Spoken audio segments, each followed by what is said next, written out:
You'll call somebody, text somebody, slap the shit out of somebody. Let them know that Rhodium Radio is live up in this biatch.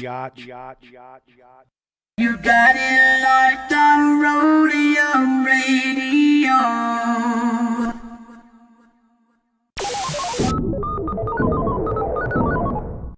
Yeah, Dr. Dre is in full effect, and I gotta tell y'all a little something. Eazy-E is down with us. MC Ring, you know he's down with us. DJ Yella is down with us. Arabian Prince, you know he's down with us. Tony A the Wizard is down with us. JJ Fag is down with us. Timmy T, you know he's down with us. DJ Pooh Boy is down with us. Toddy P and Spade, they're down with us. My boy Ice Cube, you know he's down with us. I like to mention, so pay attention to where I'm from, Compton, but the tapes are from the Roadium. My name is Dre, listen while I play. And by the way, I'm also down with NWA. Yo, Steve at the Roadium is down with us. Slanging funky tapes, it is a must. We're number one. Tony A. Tony A. When you're ready, go.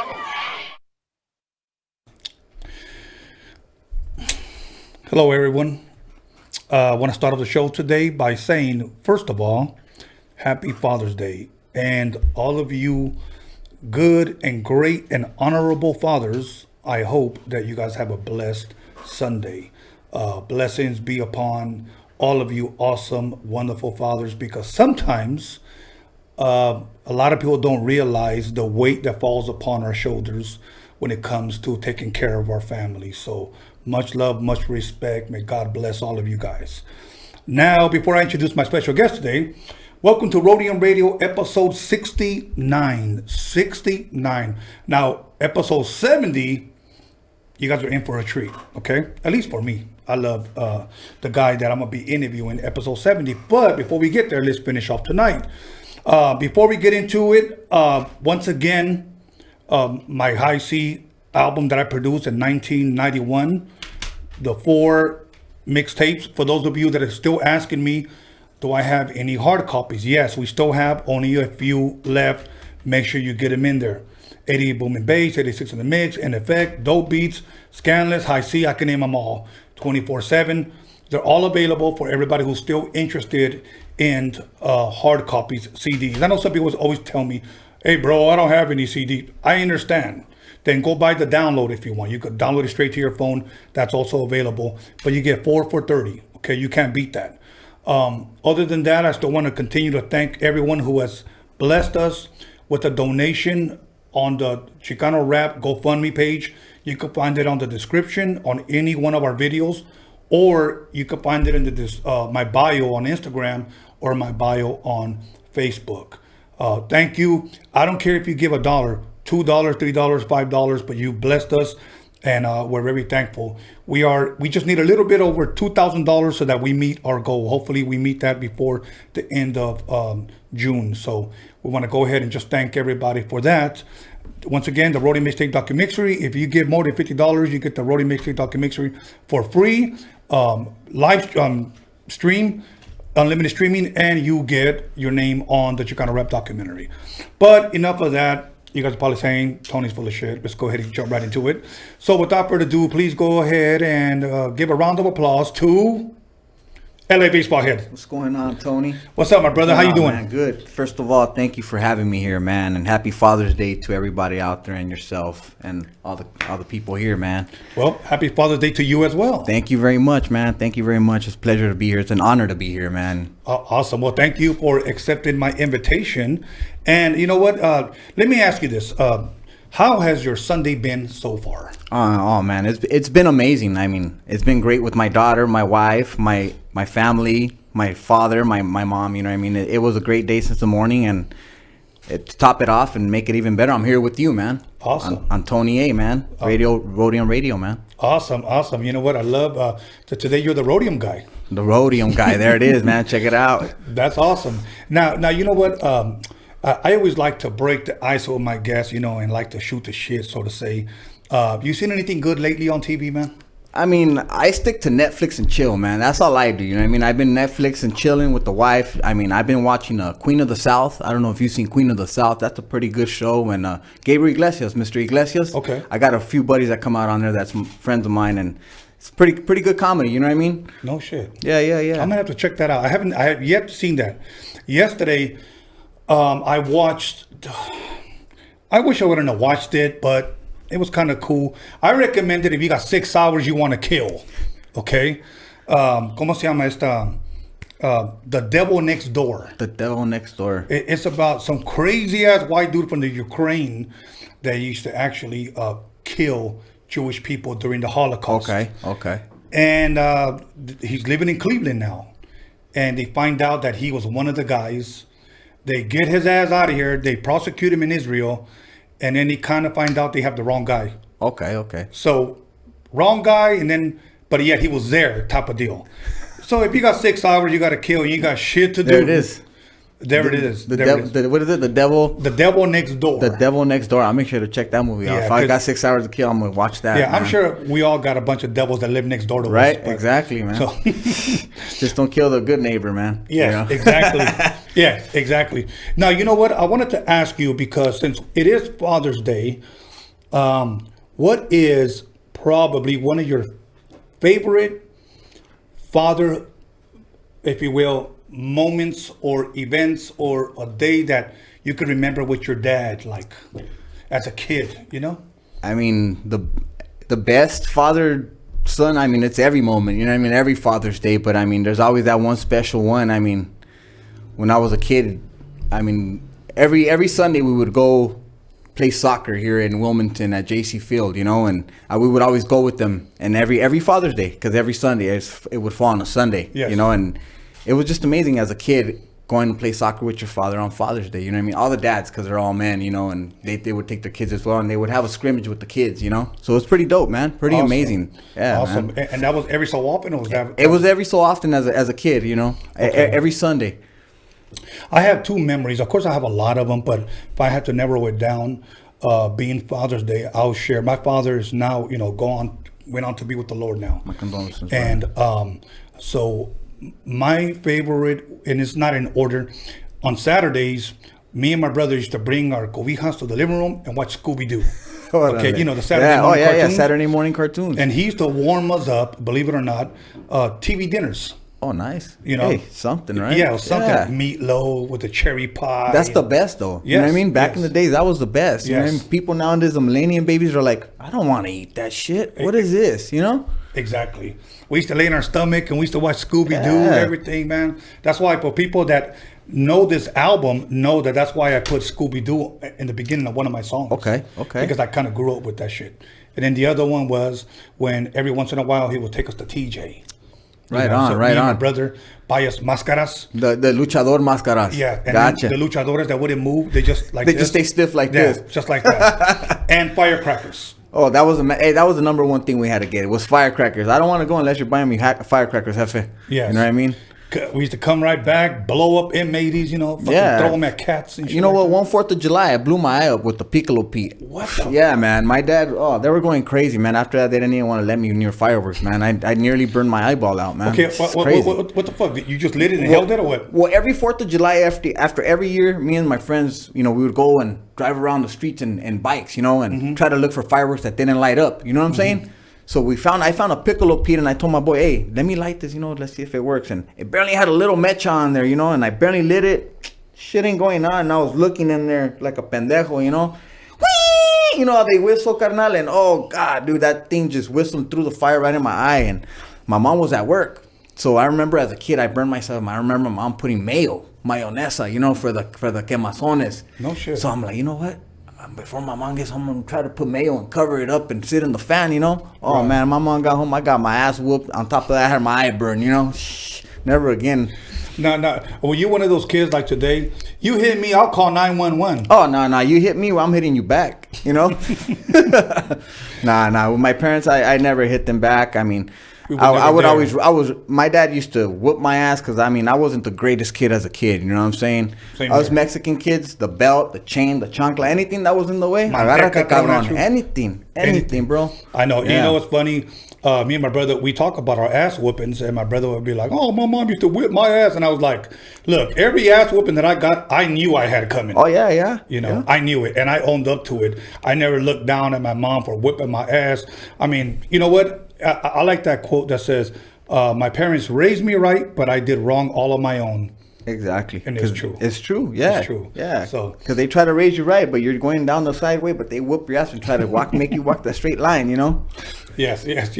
So now, other than that, obviously, my next question was, where exactly did you grow up at? I grew up in Torrance by the Alpine Village Tortilla Flats neighborhood right there. shit. Yeah, I grew up right there. I was born and raised right there, man. Okay. Yeah. And it was tough. You know, it was tough growing up, and I had my days, my ups and downs, but I made it through. I mean, I've had a lot of friends that, they became from the gang, and Right. I was in and out of jail and stuff like that, and they would always tell me, "Hey, you're gonna be from the neighborhood. You're gonna be from the neighborhood," and I always told myself, I don't want to gangbang. I don't want to gangbang, and I till this day, thank God, I all my friends, like I told them, I've had your back. I grew up with you guys, of course. Anything that happens with you guys are still my friends. But yeah, thank God I've been to this far, and I've been blessed to actually been here. Yeah. What high school did you go to around here? Over I actually went to Narbonne, but then from Narbonne I went to Banning. No High. shit. That was my ending high school. Yeah, man. Yeah, I was a pilot. Did you graduate? No, I didn't graduate. Me neither. I went to Camp Kilpatrick. Oh shit. Yeah, man. Yeah, it was crazy, man. Wow, I didn't know you went to Banning. That's cool, man. Yeah. And did you play, other than soccer, obviously you said when you were a kid, did you play any other sports? Yeah, I played baseball as a kid. I played baseball over at Redondo Beach with allá con los güeros. It was amazing. I played Little League all the way to my senior league. Uh-huh. And then I played soccer too as a kid here at JC's Field till this age, about 32 years old. I stopped playing soccer. I started getting old, my legs and everything, you know what I mean? But if I'm there, I'll still play it, man. I love baseball. I love soccer. I love every sport. I love basketball. But the main ones that I played was soccer and baseball. You know, it's funny, man, because of this COVID thing, a lot of people, I don't want to say forgot. So for lack of better words, that's what I'm saying. A lot of people forgot about Kobe's death. For an example, I was at a restaurant the other day, and they were showing a replay of when the Lakers played the Sacramento Queens. Okay. And Kobe was like balling out of control. Yeah. Man, and I was watching, I was like, wow. And then for a quick moment, I reminded myself that he passed away. He was gone. You know what? I'm the same way, bro. I watched, they show the replays on the games and stuff, and every time I see a post or something like "Rest in Peace, Kobe," I'm like, God, it's hard to believe. You know what I mean? Like a great player like him, he was just so amazing, just one of a kind. Right. And go ahead, bro. It's just crazy, man. I grew up to him. He was amazing. Like a lot of people say, he didn't do nothing for us. I said, no, he didn't. But you know what? He guided me through my sport, to love the sport, to love the team, to love the city. You know what I mean? He was just amazing to everybody. Even though I didn't know him personally, he still got into our lives. You know what I mean? Of course. We pretty much grew up with him for at least 20 years. He was in our homes, in our living rooms. Exactly. So for somebody to say he didn't do nothing for you, what the fuck do you mean by that? Like, did he have to loan me money? You know what I'm saying? Like, Exactly. I don't get it. Yeah, I don't understand some people like that. Yeah, what did he give you? He didn't give me nothing, but he just gave me the time to spend time with my family, have them in our home, enjoy time, and enjoy the games and cheers for something that we're proud of. You know, our city, Los Angeles Lakers. You know what I mean? Kobe. In all fairness, for me, the greatest Mexican boxer ever was Julio Cesar Chavez. But he didn't do nothing for me. Exactly. But I still paid for those fucking fights, Yeah, and they ain't cheap. You know? Exactly. They ain't cheap till this day, man. Exactly. Yeah. So that was dumb. But Kobe, rest in peace. And it just, this one guy was there and he said something, and I understood what he meant. He said, man, that happened to the wrong guy. Like, that's something that should never have happened to him. But let's just be real. Tomorrow's not promised, and we never know when our time is up, bro. Exactly. Tomorrow's never promised. You know what I mean? Never take advantage of the day that you're here today, because, again, you're never promised tomorrow, man. You know, people. I've had people that have told me, "Hey, man, do you ever go like through depression, anxiety? Do you ever?" Honestly, I don't, because every morning that I wake up, bro, I'm blessed. Like I am truly, truly blessed. You know what I said sometimes when I woken up?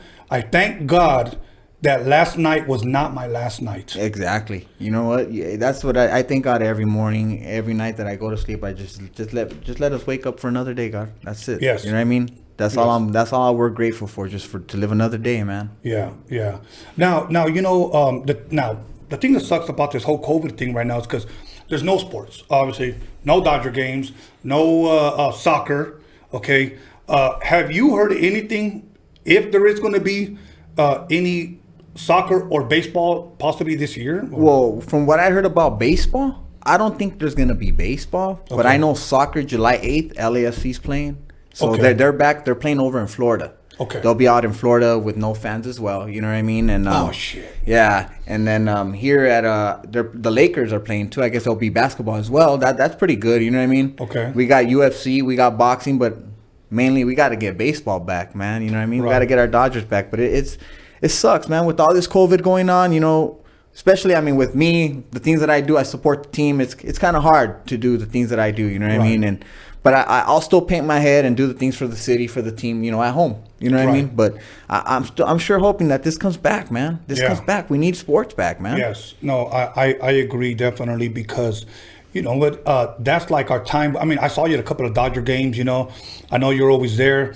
And I used to love to go and hang out and drink a beer and, you know, hang out at the bar or whatever and socialize. You know, it was dope. Yeah, it's amazing, bro. I mean, you miss everybody after a while. You're like, God, man, you know, you don't realize it until you're like, damn, fuck, it's boring without this shit. You know, we need these games back. Go hang out with the, you know, family, friends. You know what I'm saying? It's crazy how this shit just. I mean, and even the clubs, because I used to get invited to a lot of clubs. Let me give a shout out to MC Pancho, because he would invite me to like Scam Jam, MC Mike's or whatever, or OG Mike's. Got you.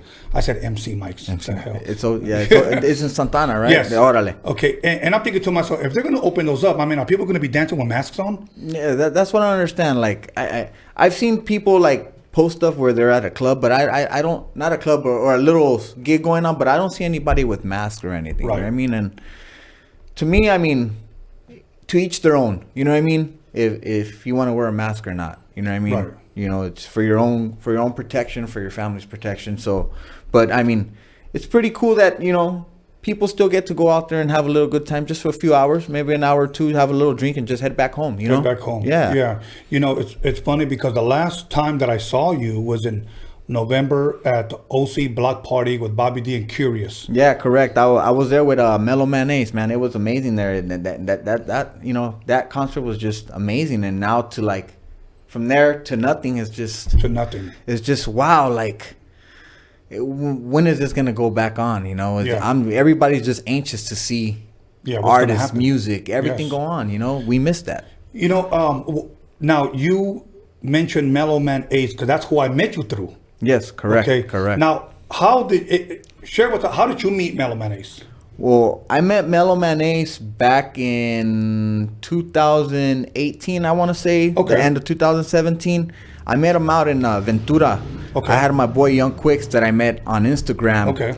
That was actually my first gig going into the music industry, you know, hanging out with the artists and everything. And I had the honor of him inviting me on stage with Quicks, and that's when I met Mellow Man Ace. I had seen him in the backstage, and I'm like, hey, that's Mellow Man Ace. You know, I listened to him as a kid, you know what I'm saying? And the Mentirosa, you know what I mean? Of course. And I was shocked. I was, you know, because I grew up to him, you know, and I never thought I would see myself actually standing there with Mellow Man Ace. And I introduced myself to him, and he tripped out like, oh, wow, what the fuck do you got on, you know? Like, are you a rapper, homie? I'm like, nah, bro, I'm just a little hype man, you know? Right. Didn't know who I was. And he goes, damn, this is dope, bro. Where you from, you know?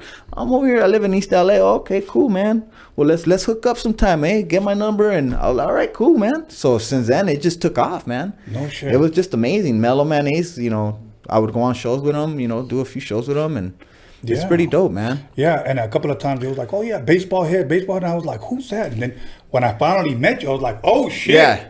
You know, Baseballhead, you know. Yeah, man. When they told me who you were, Tony A, I was like, Tony A? What? High C Tony A? You're kidding me.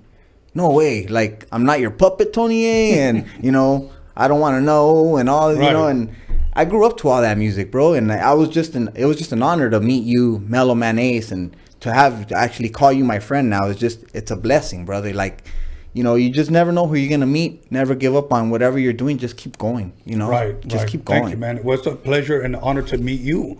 Now, how did you hear of me growing up? Or I mean, as a kid, my brother, I mean, rest in peace, Rick. I had my brother. He passed away about 5 years ago. I would always roll with him in his lowriders, and he would always be bumping your music all the time. You know, he was from Wilmington all the time, you know. Oh, shit. We're always rolling around here in Wilmington, L Street Broad, here at Banning Park, you know, JC Field, and we would always bump your music. And to this day, I mean, I wish he was here to see me talking to you, man. He would be tripping out, man. It's amazing, bro. You know what? May you rest in peace, man. And thank you for sharing that. Now, now you said you did this show with this one rapper from Oxnard, if I'm correct? Yeah, correct. Okay. So you met Mellow. What other rappers were there that day? Do you remember that you met? So it was MC Magic, Baby Bash, and Mellow Man Ace that was there.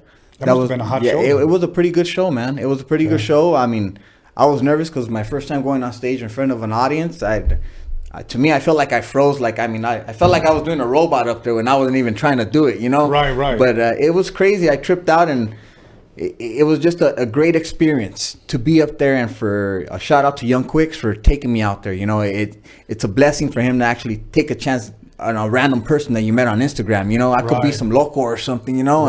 Right. But it was a blessing to, you know, they put him in my path, and he led me through there, and it turned out to where I'm at now. And I do shows for Bobby D, All-Star Concerts, Courteous Entertainment, you know, and everybody out there in the music industry. I love supporting everybody, you know. It's been a blessing, brother. That's awesome. And you know what? I've seen you plenty of times, always dressed up different. I've seen you at sports events, and it's dope, man, what you're doing. Now, as far as this whole, you know, painting your face, when did that start? What year? Do you remember? This started, I want to say, 2014, brother. I was in the left field pavilion at Dodger Stadium, and I didn't actually have no makeup on, and I was standing up trying to get the fans going, you know, get them all cheered up, and they're looking at me like, este pinche borracho, you know. Right. They're looking at me like, what the fuck? So I'm like, you know what, man, I got to do something about this. So I have my uncle, Mark Villalobos,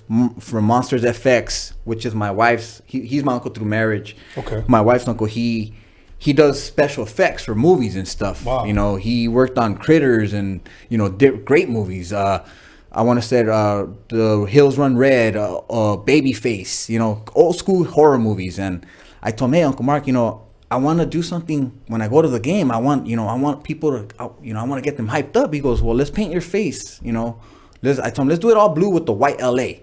All right, let's do that. So that was my first time I did it. I didn't do Baseballhead then with the wig y todo, you know. And I did it, and people loved it. You know, they got up and they were going crazy. They're like, you know, I'm like, all right, cool. This is what it's gonna take then, huh?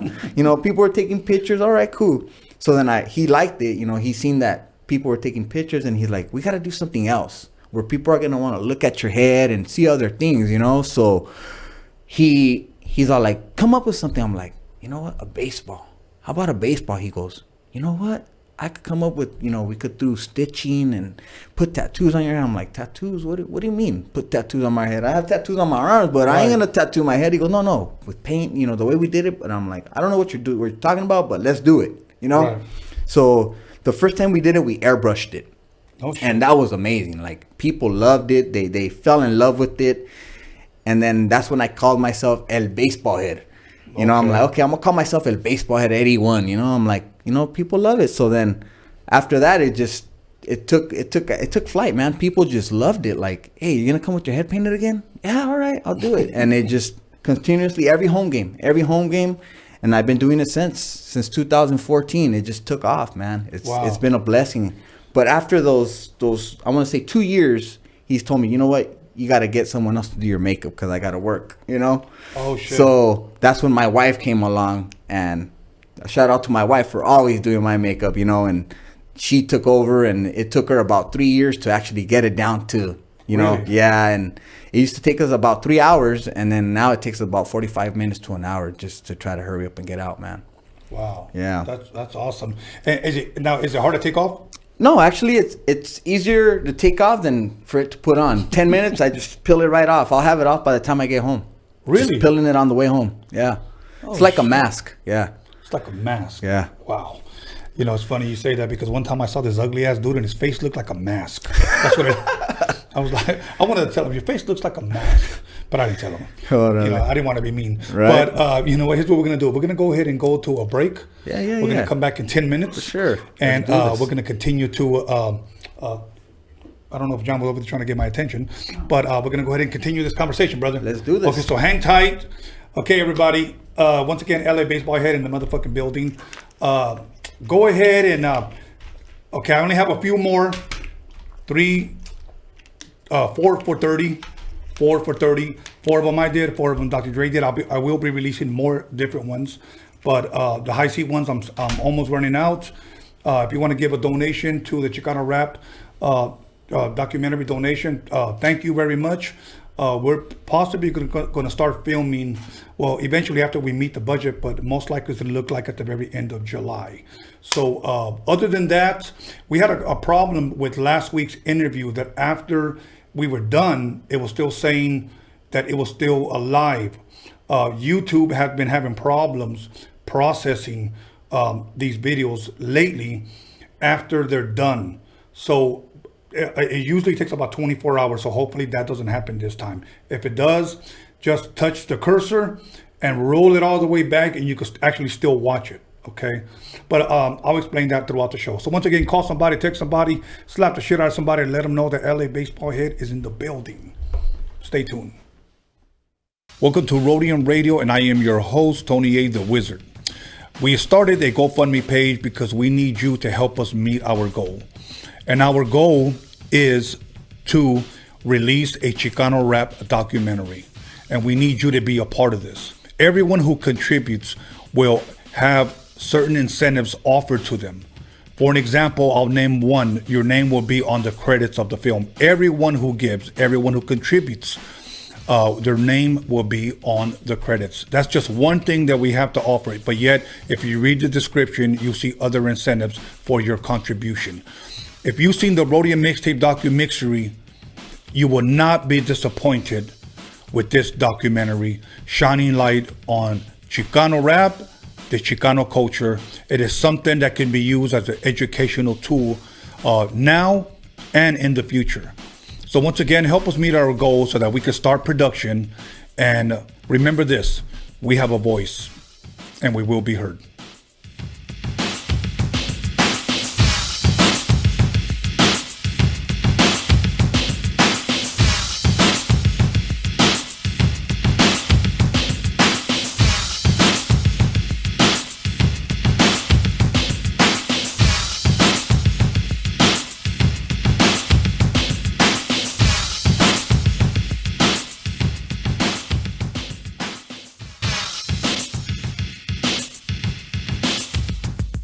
What it do, it's Mr. Little One chilling on Rhodium Radio with the one and only Tony A and John motherfucking ELKINS, boy! Hey, what up? It's your boy, Mr. Shadow. You're watching Rhodium Radio with my homeboy, Tony A, the Wizard. You know what time it is. Yeah, what up? This is Mr. Night Owl, and you're listening to Rhodium Radio with the legendary Tony A, the motherfucking Wizard. Yo, what's cracking? Nosotros somos Aquid y estamos aquí con Tony A, the Wizard. You know Rhodium Radio, damn it. You know what it is. Yo, what up? This is Mellow Man Ace and Padrino, and you tuned in to Rhodium Radio with my man Tony A. Keep it locked. Yo, what's cracking? It's your boy OG Arabian Prince from the world's most dangerous group, NWA. Sitting here with my boy Tony A, the Wizard on Rhodium Radio. What's up, everybody? It's your homegirl Magic Girl, and you are now listening to Rhodium Radio with Tony A, the Wizard. Yo, what's up? This is Bozo, aka Emiliano. You tune into Rhodium Radio on Tony Vision's YouTube channel. Let's get it. What up? It's Mr. Soto. You guys are now in tune to Rhodium Radio right here on Tony Vision on YouTube. Yep. Check it out. This is MC Poncho on the MIC. Shout out to Tony A. the Wizard, Rhodium Radio. You already know. What up, this is DJ Trick, Spanish Fly, and you're watching Tony A on the Rhodium Radio Show. Big G, Rhodium Radio, Tony A in full effect. Stay tuned, watch, listen. That's how we doing it over here. Yo, what up? I'm out here. It's Big Daddy Swoles. I'm jamming with my man, Tony A. the Wizard, out here on Rhodium Radio. The podcast is off the hook. Check us out. This is DJ Clientele, and you are listening to Rhodium Radio with Tony A. the Wizard. Yeah, this Baby Bounce here with Tony A. the Wizard. You are now tuned in to the Roadium Radio. We do it for the people. You hear me? Mic check. Ernie G from Proper Dos, and I'm listening to Tony A. the motherfucking Wizard on Rhodium Radio. And if you don't know, you should know. What's up, everybody? This is Soren Baker. I'm the author of the book, The History of Gangster Rap, in stores now worldwide. And you're listening to Rhodium Radio, hosted by Tony A. Make sure to check it out. We talk about the Rhodium Mixtapes. We're here. Soren Baker, Rhodium Radio. Y'all, this is Really Greg, and I'm chilling with Tony the Wizard on Rhodium Radio. Hey, this is Swifty Blue. I'm right here at Rhodium Radio with Tony A. the Wizard. Stay tuned. It's the KAS. Here live on Rhodium Radio with the one and only Tony A. the Wizard. What up, y'all? This is Kiki Smooth, the first Mexican rapper out of Compton, rich and ruthless, and you're listening to the Rhodium Radio with Tony A. the Grand Wizard, El Mago himself. Hey, Compton's in the house. What's up? It's Quite the Yes Guy with my Harbor Ottawa homeboy Tony A. the Wizard on Rhodium Radio. Yes, God. Hey, what's up, gente? It's your homeboy Duende. You're tuned into Rhodium Radio with my homeboy Tony A. the Wizard. Ya te la sabes, wey. What up? It's your boy Baldacci the Beast, Afro Music, face of LA, right here at Rhodium Radio. Make sure y'all tune in. Your boy Tony A. the Wizard. This is Kelvin Anderson, owner of the world famous VIP Records, and you listen to my man Tony A. the Wizard on Rhodium Radio. Yeah, what up? It's Lil Black, the Brown Super Baller, and you checking out Rhodium Radio with the homeboy Tony A. the Wizard. Yo, what's cracking? It's your boy OG Big Wicked, Real Ones Apparel, Orange County. Out here with my boy Tony A. the Wizard, Rhodium Radio. Yo, make sure to peep it. Peace. Que tranza raza, aquí su servidor, Simple El Pecador. And you listening to Rhodium Radio with my boy Tony A. the Wizard. Check. What's up? It's your boy Capital I Man from the Mexican Crew. And you're tuning into Rhodium Radio with my boy Tony A. the Wizard. Motherfucker's a legend. Bow! What's up, y'all? This is Chris the Glove, and you're watching the Rhodium Radio Show on Tony Vision on YouTube.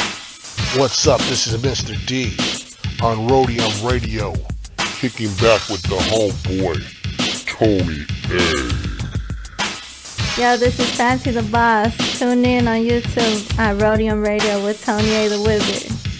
What's up? This is Leah Farsayer, aka the Dragon, the Serpent, the Spear. I'm on Rhodium Radio with my boy Tony the Wizard. Hey man, Nick B and Eric B, the Baker Boys in the house, hanging out with Rhodium Radio and the one and only Tony the Wizard. Tony the Wizard, aka Kylo Ren, right here on YouTube, Sundays and Wednesdays. Tony Vision, subscribe Tony now. Vision, yeah. Boys, big baby. What's good with it? This is Old Creep, aka Jay Stompanato. I'm putting it down for Orange County on the Rhodium Radio Show by West Coast legend DJ Tony A. We up and out this bitch. What's up with it, dog? It's West Coast Gilly on Rhodium Radio with the legend Tony A. the Wizard on Tony Vision. You know what it is, West Coast to the fullest. Believe that. What's up, everybody? This is Stefan Orior listening to Rhodium Radio with Tony A. the Wizard. Yo, what up? It's your boy Doughboy Tony. You're tuned into Rhodium Radio with West Coast legend Tony A. the Wizard. What up? It's your boy Lottie the G, straight out of Santa Ana, CA, and we're right here live in the mix with the West Coast legend Tony A. the Wizard on Rhodium Radio, Tony Vision on YouTube.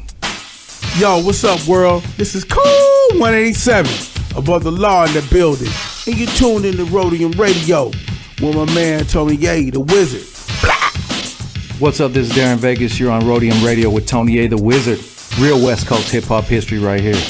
Yo, what up? Sleepy Malo in the house, here at the Rhodium Radio with my boy Tony A. the Wizard, giving us our voice back. One of the realest motherfuckers I know. What's up, homie? Show me Frankie Quinones, a.k.a. Creeper from Cholo P. And you're listening to Tony A. the Wizard on Rhodium Radio. That's what's up right there.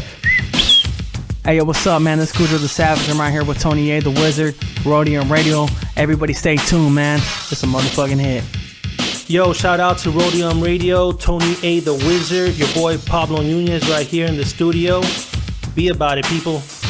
¿Qué onda, muchacho? Ahí viene este miro. King with the Blaxican and Negrito de Los Angelitos, and you're checking out that Rhodium Radio with Tony A, the Wizard. ¿Qué hubo, Raza? This is Wicked from the Brown Side here on Rhodium Radio with Tony A, the Wizard. You know. What up? It's your homeboy Infinite TGM, chilling with Tony A, the Wizard on Rhodium Radio. Make sure you guys go check that out. What up, everybody? This is Wicked Baby Doll, and I'm chilling with Tony A at Rhodium Radio. Check it out. Make sure you subscribe on YouTube and follow him on Instagram. What's good? What's good? It's your boy Spanky Loco, and you tuning in to Rhodium Radio with that motherfucking legend, Mr. Tony A. You know what time it is? West. Hey, what up? This Rebello the Dawn. And this Dominator. And we came straight from the 805 ready to slap that motherfucking meat on your grill, bitch. Rhodium Radio, Central Coast Click. What up? What up with it? This your boy OG Magoo, Los Angeles airbrush artist. Big chilling on site with the homie Tony the Wizard on Rhodium Radio. All gas, no brakes. Let's get it. Man, you know, listening to LA Icon, man, right here live with Tony A, the motherfucking Wizard on Rhodium Radio. What's up, what's up? This is Esadaz, the Spanish Fly, with that reintroduction right here on Rhodium Radio with my boy, the Wizard, Tony A. Yeah, what up? It's Spanish Fly MC, Big MOC, Mr. Mokes MC, on the Rhodium Radio Show, baby, with Tony A, the Grand Wizard. Let's go. Johnny D from Spanish Fly on Rhodium Radio. Your one and only Theo with the giant Cheeto. Hey, what's up, everyone? This is Trish Toledo, and I'm over here with Tony A, John motherfucking Elkins, and DG Media at Roadium Radio. Make sure you tune in every Wednesday and Sunday at 7 p.m. Hey, what's up, everybody? It's your girl Blanca. Bobby D presents Uncle Snoop's Army. Chilling right here at Rhodium Radio with Tony A, the Wizard. Make sure you tune in Wednesdays and Sundays at 7 p.m. on YouTube. Yo, this is Daniel Jones, the D to the motherfucking G Media Clips. Here with your boy, Tony A, the Wizard on the Rhodium Radio Show. Check, 1 2 1 2. This is Roger Live, and you are in tune to the sounds of Tony A, the Wizard on Rhodium Radio, West Coast. Yo, what's up? This is John motherfucking Elkins, and you're tuned into Rhodium Radio with my homeboy, DJ Tony A, the Wizard.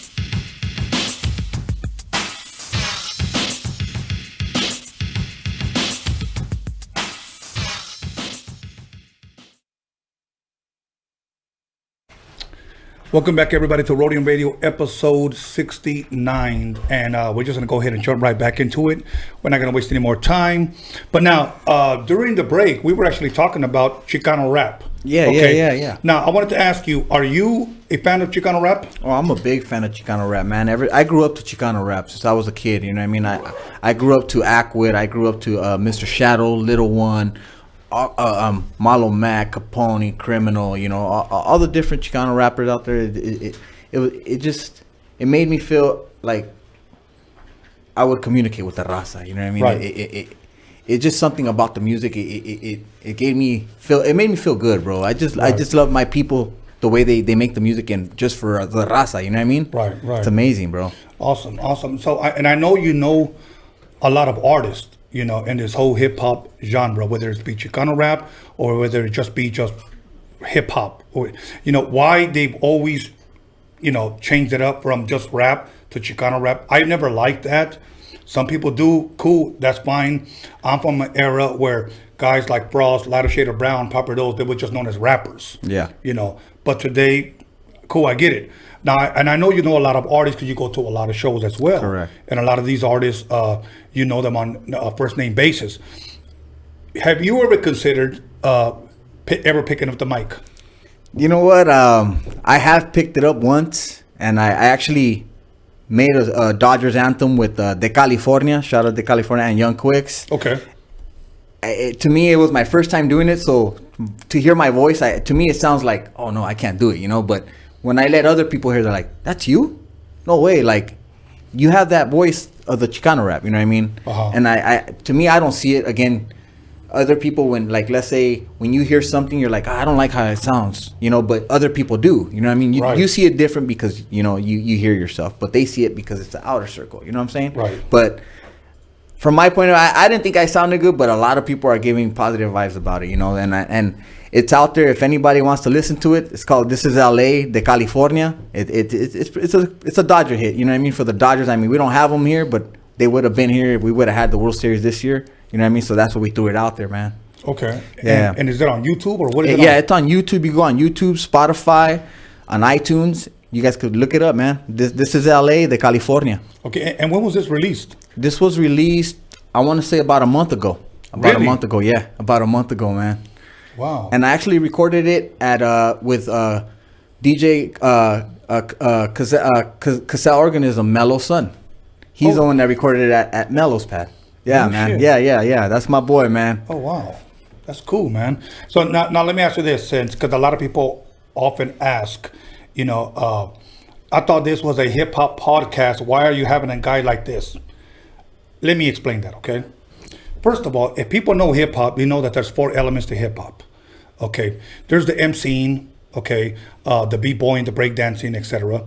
There's the DJing, okay? Then there's the art. Gotcha. You know what I'm saying? The Art. Right. So 4 elements of hip-hop: DJing, MCing, breakdancing, and the art. And this is art. Okay, we have another artist coming on the show. So when people say, what does this got to do with hip hop? Obviously, you haven't been educated, but please allow me to be your friend and educate you. Okay, so people now say, oh, the 5th element is now knowledge. Cool, I'm all for it. Growing up, it was never that. But hey, you know what? Be informed, educate yourself, because no girl wants to go out with a good-looking dumbass. But anyways, exactly. Other than that, do you plan to ever pick up the microphone again and... You know what? I do. It really inspired me. You know, Young Quicks really inspired me. He always tells me, pick up the mic, loco. You know, Mellow Man Ace already told me, hey, bro, let me help you out, you know, because when people see me out there on stage with artists, you know, they expect something out of me. They don't just expect me to just stand there and look at them, you know? Right. So what I do, I don't just stand there and look at them. I'll get my hands up and try to get them pumped up and go with the music, you know? So I do want to pick up the mic so I could give them something different, you know? So I am working on something. There is more coming besides that, you know, that I will be working with Young Quicks de California in the near future, you know what I mean? And I'm super excited for that. I'm stoked on myself because I never seen myself doing that, you know? Yeah. Well, you know what? I'm happy for you, man. And anything that I can do to help you, promote you, let me know. Thank you very much, Tony. It's an honor, man. Awesome, Thank you, brother. Now, first of all, I'm looking at your jersey because you know what that reminds me of? It's just Dodgers, all right? Yes, sir. There used to be a Mexican wrestler I grew up with. Obviously, one of them was Mil Máscaras and stuff. Okay. But there was a guy named Solitario. Okay. And he was gold and black as well. And that's what that reminded me of whenever I see that. I got to see him wrestle live here. I want to say at the sports arena. My dad took me when I was a kid. Oh, he was the first wrestler that I ever seen jump out of the fucking ring dive. Flying out. Flying out after somebody, you know. And I saw Santo, Blue Demon, Huracán. El Perro Aguayo. All of those guys, bro. Tenete, Tinieblas. So I saw all the Mexican great, you know. So when people say, "Oh, Rey Mysterio's dope," yeah, I was just like, "Well, that's just lucha libre." That's just, you know, I grew up watching that. But for people watching like Hulk Hogan, Ultimate Warrior, that was something different to them. Exactly. But Mexican wrestling is very different. It's way different. Yeah. So, but now I bring that up because I see LAFC, Correct. and I know you also do stuff for the team. Can you first of all explain or share with us what LAFC is, or what does it stand for? LAFC stands for Los Angeles Football Club. It is a new MLS soccer team that we have here in Los Angeles, right in the center of Los Angeles. It's amazing, brother. It's a great community, great people, bro. Amazing people. The owners is Nomar Garcia Parra, Mia Hamm. You got Magic Johnson, Will Ferrell. You know, it's LA. You know, it's LA. And like for me, I love representing all of LA. Even if the Rams ain't my team, I'm a Raider fan. But the Rams are still here in LA, so you know I got to show the love and support for my city. You know what I'm saying? Absolutely. So LAFC, I'm a soccer fan. I've been a soccer fan since I was a kid. I was never a Galaxy fan. You know, I don't know why. I just never really caught my eye. But with the colors of LAFC, the commodity, the community, everybody, just the way they accepted me is just amazing, man. It's crazy, man. Well, you know what? You told me that. Well, before I get to that, how did they get a hold of you? Well, I was at a Dodger game in left field pavilion, and I seen a whole group of the 3252s. That's what they're called, the 3252s, which stands for how many seats there is in the north end, which is on one side of the stadium.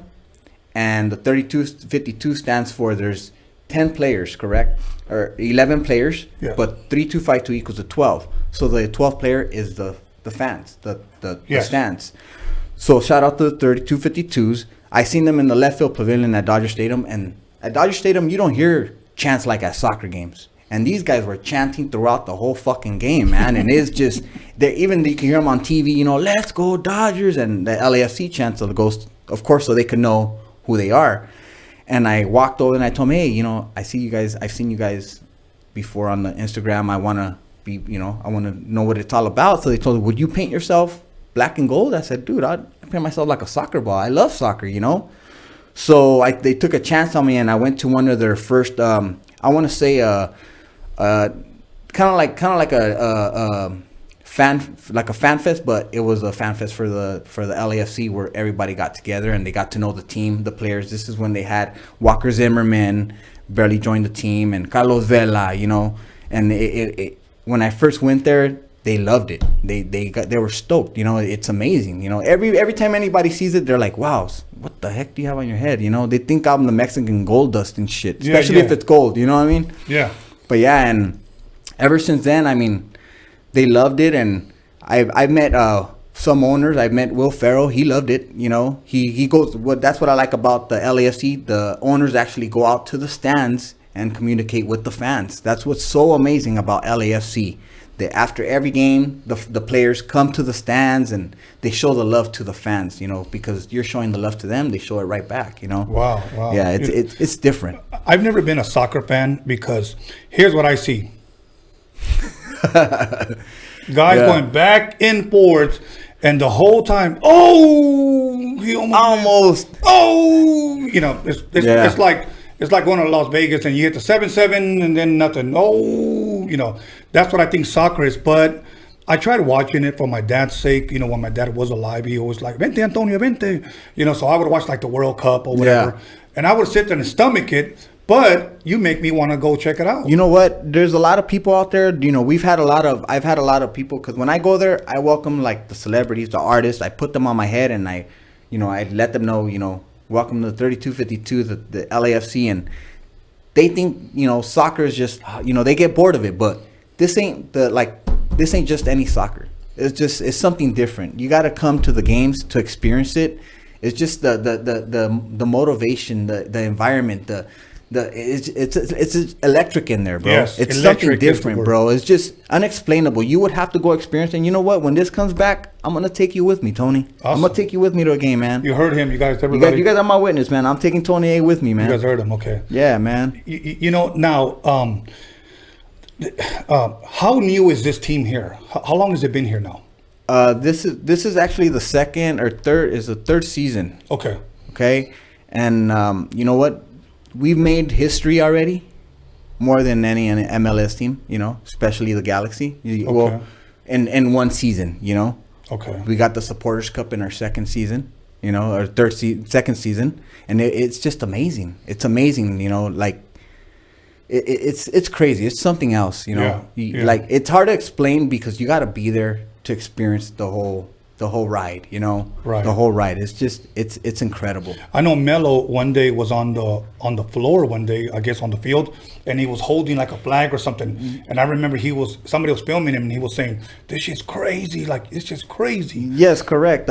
We actually got Mello out there. Shout out to Rich Orozco. He's the one that got Mellow Man Ace out there. And for every beginning of the game, they get a fan from the stands to go out there and hold out every color of a flag, or like for the 3252s, they have different supporter groups. Yes. So they carry each flag of every supporter group, and Mello got to hold one of the supporter group flags and go out there and, you know, hold it. And it's amazing when it's so cool that they let the fans go out to the field, you know. Awesome. It's amazing. Now, here's another one. here's what I'm trying to get. Not being a soccer fan, this is the new team. Did they get fans like almost immediately? Well, I mean, do you remember Chivas USA? Okay, yes. Okay, well, Chivas USA didn't really work out for them, I guess, you know, but they still had their fan base, which was the fan base that moved over to the LAFC when the LAFC came along. Okay. So basically, they already had their fan base there, you know. It's just they just had to build a team that everybody in the city was going to accept. The community, you know, they do so much for the community that they accepted them, you know, because they're so amazing. Yeah. And they help out everybody. They help out kids. They help out everybody in the community, especially where it's located in South Central, you know. They try to bring everybody together, you know what I mean? Right. It's not just Mexicans. They think soccer is just for Raza, you know. Right here, you have every type of race there, bro. That's what's so amazing. Like Awesome. That's the difference, you know. Yes. It's amazing. Yes. It's amazing. You know, people always say, "What race are you?" I say, just one race, the human race. Exactly. That's it. Exactly. Now, okay, you're sharing all the love that this team shows you. Do the Dodgers show you any kind of love? Oh man, my beautiful Dodgers. You know, I love them. I started with them and everything. You know, I've never even received a free hot dog from them. You know what I mean? Not once. But I don't do it to receive free stuff from them or free tickets, but I would appreciate one ticket or a Dodger dog or something, you know, to show their sign of appreciation. But I do it just to support the team, the fans, the players, to give them the motivation that they need to win something for the city, you know, because they're not just going to go out there and play for someone that's just going to sit there and, you know what I'm saying? They don't get motivated by that. They get motivated by the fan cheering on for them, you know? So, I mean, I don't expect nothing from the Dodgers, you know, but at least a thank you, you know? Right. A thank you would be nice. There's been times where they try to ban me from the stadium thinking I'm selling, you know, my bobbleheads or something. Like, I'm not trying to make money off of them. Wow. I support people. You could ask people if I've made money off of them, and I'm there to support from the heart. You know what I'm saying? Wow. That's crazy, dude. Yeah, like, man. Like, I would have thought, you know, I'm already a multi-millionaire if I'm a Dodger owner. Let me just break this guy off season tickets, give him a couple of hot dogs, a couple of free $13 beers. You know what I'm saying? Because it's a fucking tall can for like $13. Yeah. You know, so, but I get it. But you know what? I'm not going to lie. I did get hooked up, but not by the Dodger organization, by a Dodger player, Matt Kemp. Okay. He gave me, for the All-Star game, I painted myself up and I stood in front of the stadium, you know, to vote him into the All-Star. And he pulled up and he said, "Hey, thank you for," and I'm like, "Oh shit." You know, Yeah. Matt Kemp, you know, and he goes, "What's your name, brother? You know, DM me on Instagram. I'm going to give you some tickets."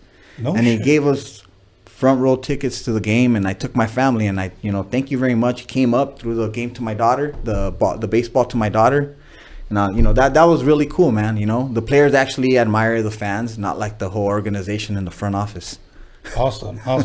You know what I'm tripping about you today, man, is that today you're not LA baseball. Today you're Rhodium Radio, man. That's what's up, man. Got to represent, you know what I mean? Those are dope-ass glasses. That's what's up, Awesome. man. Okay, so now you got some patches. Yeah, correct, some man. patches. And I'm going to actually pin one on here right now during the break. But That's what's up, man. And you got some stickers. Okay. Yeah. Now, for those of you that are possibly interested and want to support the brother, please do.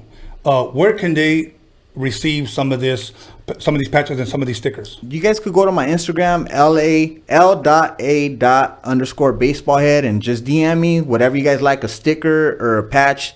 The stickers, you know, you guys hit me up with as many of you guys like, and we'll talk from there, man. And I do have pins coming as well. The pins they'll be on sale, I want to say about a week or two as well, and then shirts as well will be coming as well. Awesome.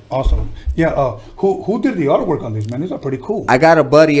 He did. His name's Leno714. I'm sorry, Leno714. He did the little cartoon character, man. That's amazing. That's dope. Now, we've seen you all throughout, like the news and news coverage, etc. Can you share a little bit about that? Yeah, of course. I mean, the first time I actually came out on TV was on ESPN during the Dodger-Cardinals game, and the camera guy just rolled up on me, and I already did this for about, I want to say 2 years, so they were barely getting used to seeing me, you know, stadium's so big, and then my phone just started blowing up saying, "Dude, you're all over ESPN," you know, and they were talking about me saying, "What does he have on his head? Kike Hernandez, Fernando Valenzuela, how does he do that? You know, we got a baseball head guy here, you know." And after that day, ABC7 hit me up. They came to my house and they did a what is it called? What is it called? I don't take your time. What is it? No, like a time lapse of my wife doing my makeup. Okay. They did a time lapse on that on Channel 5, Channel 7, and then Channel 34 for the LAFC, and then for Sports Network as well. No shit. Yeah. It's amazing. It's been a blessing. You know, I've been blessed throughout these 6 years, and it's just continuing. It's great, man. It's great. Awesome. Well, let me tell you this. Let me encourage you, man, because I know you got that song on YouTube. Did you make a video for it? No, actually, we haven't yet. We want to, but you know, there's no Dodgers things going on right now. We wanted to film it in the stadium, but we will be making a video pretty soon, even if it's outside the stadium or at Staples Center or somewhere in LA. It will be coming soon. Okay. Now, just to ask, because I know you said you're not really a rapper, but you want to start dabbling in that industry. Are these 3 verses, or is it just 1 verse, or what is the song like? I haven't heard it, so I'm asking. I mean, it's a whole verse. It just talks about who I am and how people in Houston, how we got cheated for the World Series. Now they try to copy themselves and paint themselves like me. It goes, this is LA. This is LA. We don't play. Ain't it a disgrace how I paint my motherfucking face? How they copy how I paint my motherfucking face. You know what I mean? And then left field pavilions probably where I'll be with that OG Baseballhead jersey. Kicking it with some gente que no cambia cada rato. This is for the Dodgers. Let's get the campeonato. You know what I mean? Yeah, it's just a little something. You know what I mean? But I still got to practice. You know what I mean? It's dope, man. Gracias. It's a dope, Gracias. Hype song. You know what I'm saying? You know what I mean? Yeah, gracias. And that's what it's supposed to be. Exactly. To get our Dodgers going, man. So now, do you ever see anybody at Dodger Stadium trying to bite your shit? Oh, yeah. I've seen a few people. But, you know, I've seen the kids, and it's inspiring because the kids, they come up to me and be like, you know what? For Halloween, example, like during World Series time, I ran into a few kids who are like, oh, I wanted to be like you. And they paint their heads, and it's amazing. It's cool. But there's been people where they try to paint their head and exactly like me. I don't mind it. You know, I'll take a picture with them. Thank you. You know, right. It's a little like I want to get mad, but I can't. You know, it's because I inspired them to do it. They seen me do it, so then they want to do it, and it's cool. I like it. Right. You know, it's amazing. You know. Do you ever give anybody your secret and how you do it? No, I don't. Don't do it. That's super glue. Try it. Or Elmer's glue, homie. Right, Elmer's glue. That's all this white stuff. Yeah. So now, I know during the break, we were talking about something that you wanted to put together, a visual of how everything started for you. Do you want to share a little bit about that? Yeah, I mean, I got something coming out not soon. It's gonna take a while. You know, I wanna make something of my lifetime of how it wasn't easy growing up for me. You know, it wasn't easy to be who I am now. I've had a rough life, and I'm gonna try to work on a documentary about myself, how I became Baseballhead, and how I grew up in the city I grew up in, and what I went through to get where I'm at now. You know, it's not easy, but again, never give up. Never give up. Keep going, and you know, have faith in yourself and be positive, man. Right. And are you still writing out the script on how you want to do it? I'm still writing stuff down, and just like through what neighborhoods I want to go through where I grew up, through again, you grew up through the Rhodium. I grew up in Alpine Village as a kid, you know, always there. I used to go to the Rhodium as well as a kid. My mom used to go sell at the Rhodium as well, you know. Right. And it's amazing how we come from the Swami to where we at now. You know what I'm saying? Babies. Exactly. You know. That's man. Awesome, man. And do you have somebody that's going to be filming this already, or are you still looking into it? I'm still looking into it to see who's willing, you know, to help me out and work with me. Okay. I wish that Dodger Stadium was already open so you could film that video, because that would be amazing, because I know the fans at the stadium would get involved. Oh, yeah. You know what I'm saying? And I think that shit could possibly even go viral, because who is not a Dodger fan here? Exactly. You know? You know, there's a meme that has a Dodger cap, a blue one, obviously, and it says, if your boyfriend doesn't have one of these, you have a girlfriend. Yeah. And it's true. It's true. True, you know, brother. So, but yeah, Dodgers, man. Now, anything else that I didn't ask you, man? Anything else that you want me to bring up? Anything else you want to talk about?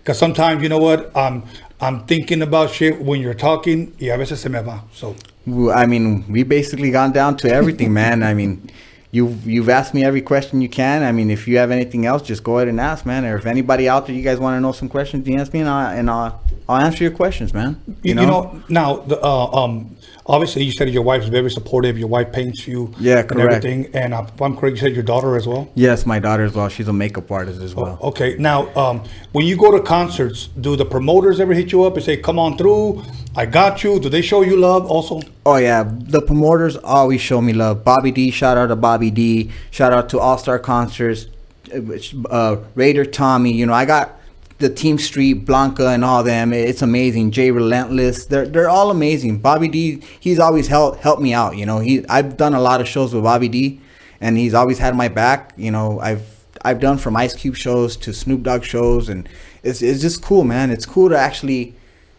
show up with my head painted, and they trip out and they appreciate it. You know, and they think it's amazing. To me, it's an honor to do it for them. You know, to some people, they're like, "Oh, why is he painting his fucking head?" You know, I've heard people say stupid little comments like, "Oh, this fool's an idiot. He wants too much attention." It's not about wanting too much attention.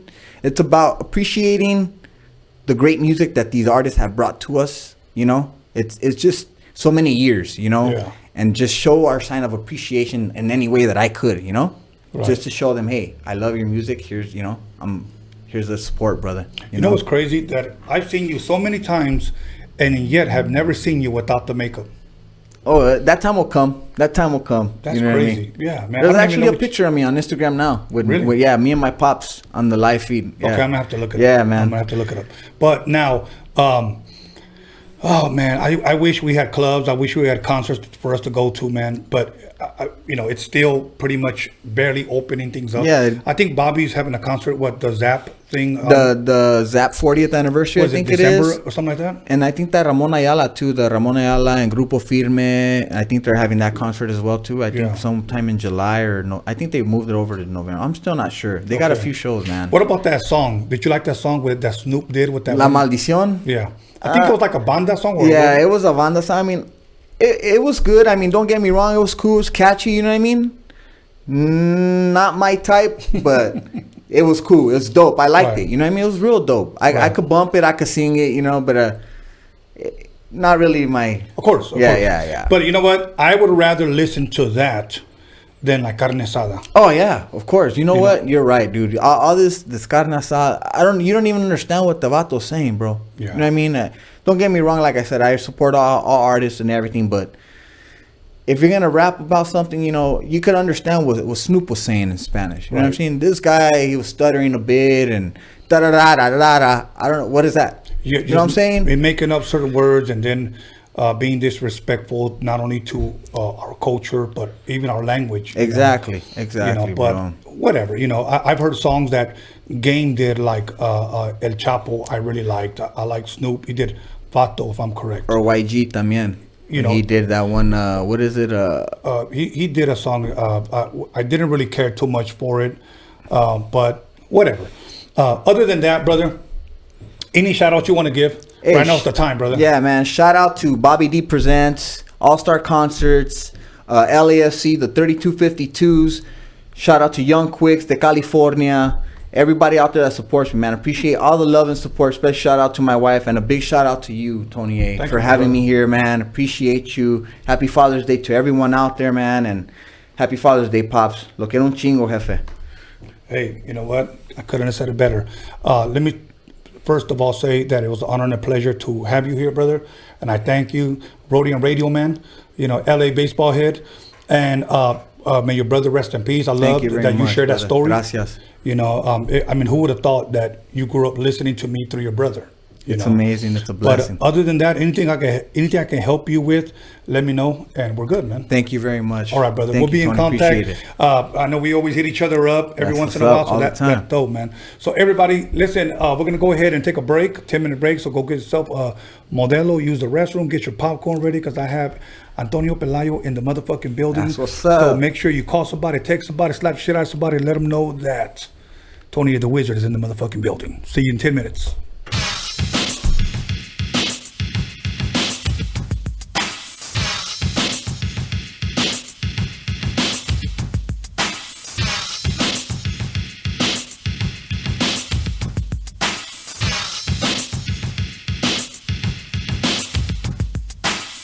What up, West Coast and all hip-hop fans? This is your girl, Violet Brown, and I'm here with Tony A. the Wizard. And if you're rolling with us right now, that means that you love West Coast hip-hop. And if you want to know the real deal from the real players, the real people behind the scenes, you better pick up Tony's new film, Roadium Mixtape DOCUMIXERY. You get it by going to DOCUMIXERY.com. You better get this, and I want to do a special shout out and a rest in peace to my man Steve Yano. I'm out. Yo, what's up? It's Bella. I'm here on Rhodium Radio with my boy Tony A. the Wizard. Stay tuned. Yo, it's Ray Monique on Roadium Radio with Tony A. the motherfucking Wizard. Tune in and subscribe. What's going on, everybody? This is Big Rich G here at Rhodium Radio with Tony A. You guys got to check this out, man. Don't miss out. Tune in. It's your boy Producer A here at Rhodium Radio. It's your boy Tony A. Make sure y'all subscribe every Sunday, Wednesday, 7 p.m. with the dopest podcast popping in the motherfucking West Coast. Make sure y'all subscribe. Peace. Yeah, this is Pablito here at Rhodium Radio. I'm here with Tony A. the Wizard. Tune in. What's cracking? It's your boy Noel G in the house, aka Hector. You guys know what time it is, right here with the Roadium Radio Show, hosted by your boy Tony A. the Wizard. Keep listening, we got something good for you. What's good, beautiful ladies? It's your boy MC Magic, Tony A. the Wizard. You already know, Roadium Radio Show. Turn it up. Yo, what's hood good with y'all? This your boy Big Prodigy from the legendary South Central Cartel, and I'm over here chilling with my homeboy Tony A. the Wizard on the Rhodium Radio Show. Make sure y'all like, share, and subscribe to the page on YouTube. And by the way, check out that interview with yours truly. You dig? West. What's up, guys? This is Mayito. You're watching Roadium Radio with Tony A. the Wizard. Hey, what's up, everybody? This is Little Silent from BOTG, the voice of the ghetto, man. Tune in every Sunday and Wednesday to Rhodium Radio. You already know, hosted by the legend himself, Tony A. the Wizard, man. Just don't miss out, man. That shit be active out here.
You'll call somebody, text somebody, slap the shit out of somebody.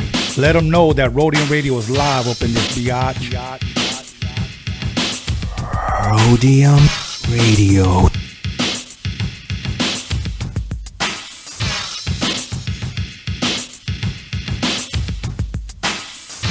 This is your deal on Rhodium Radio.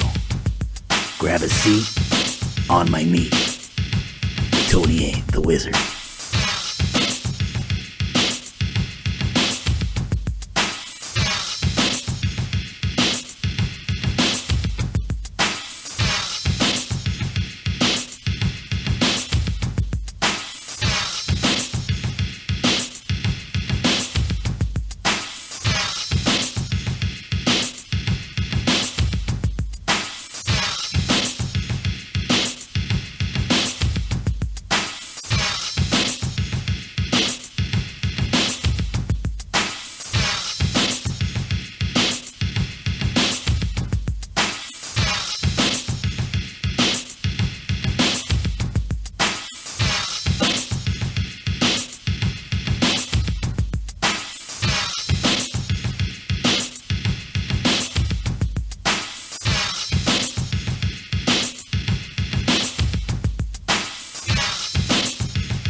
Hey, Tony, drop that. What, bass? I bet. My name is the Croft, the C-R-A-W-F-O-R-D, the poet high C. Tony A. the Wizard, just as cool as a visit. Picking out his tongue, stabbing pussy like a lizard. Ooh, so sorry, homie, I didn't mean to say that. Steve is in the house. Come on, won't you play that funky dope beat? You know you gotta throw me some Stanley's ass Croft coming straight from the Roadium. You are now about to witness Tony A. Get funky.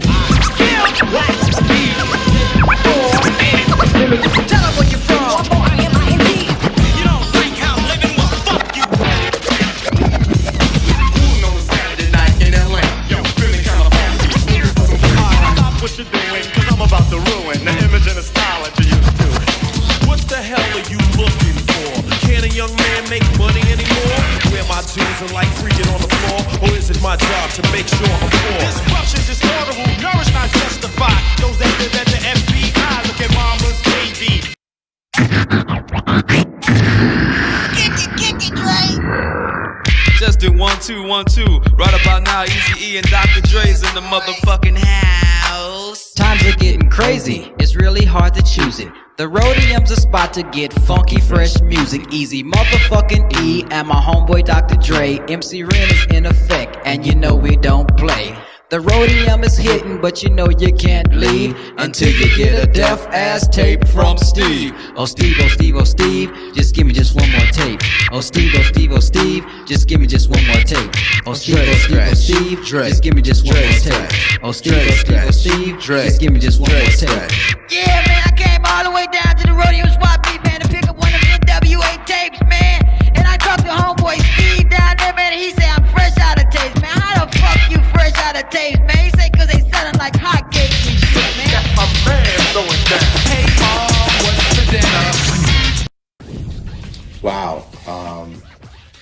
The instrumentation of, or the importance of the Roadium Swap Meet and the mixtapes in the careers of Eazy-E and NWA and Dre and Yella and a lot of other folks too, even Battle Cat, you know, was very, very high because, again, they needed an outlet, particularly when people weren't really checking for them and that sound that they were trying to create elsewhere.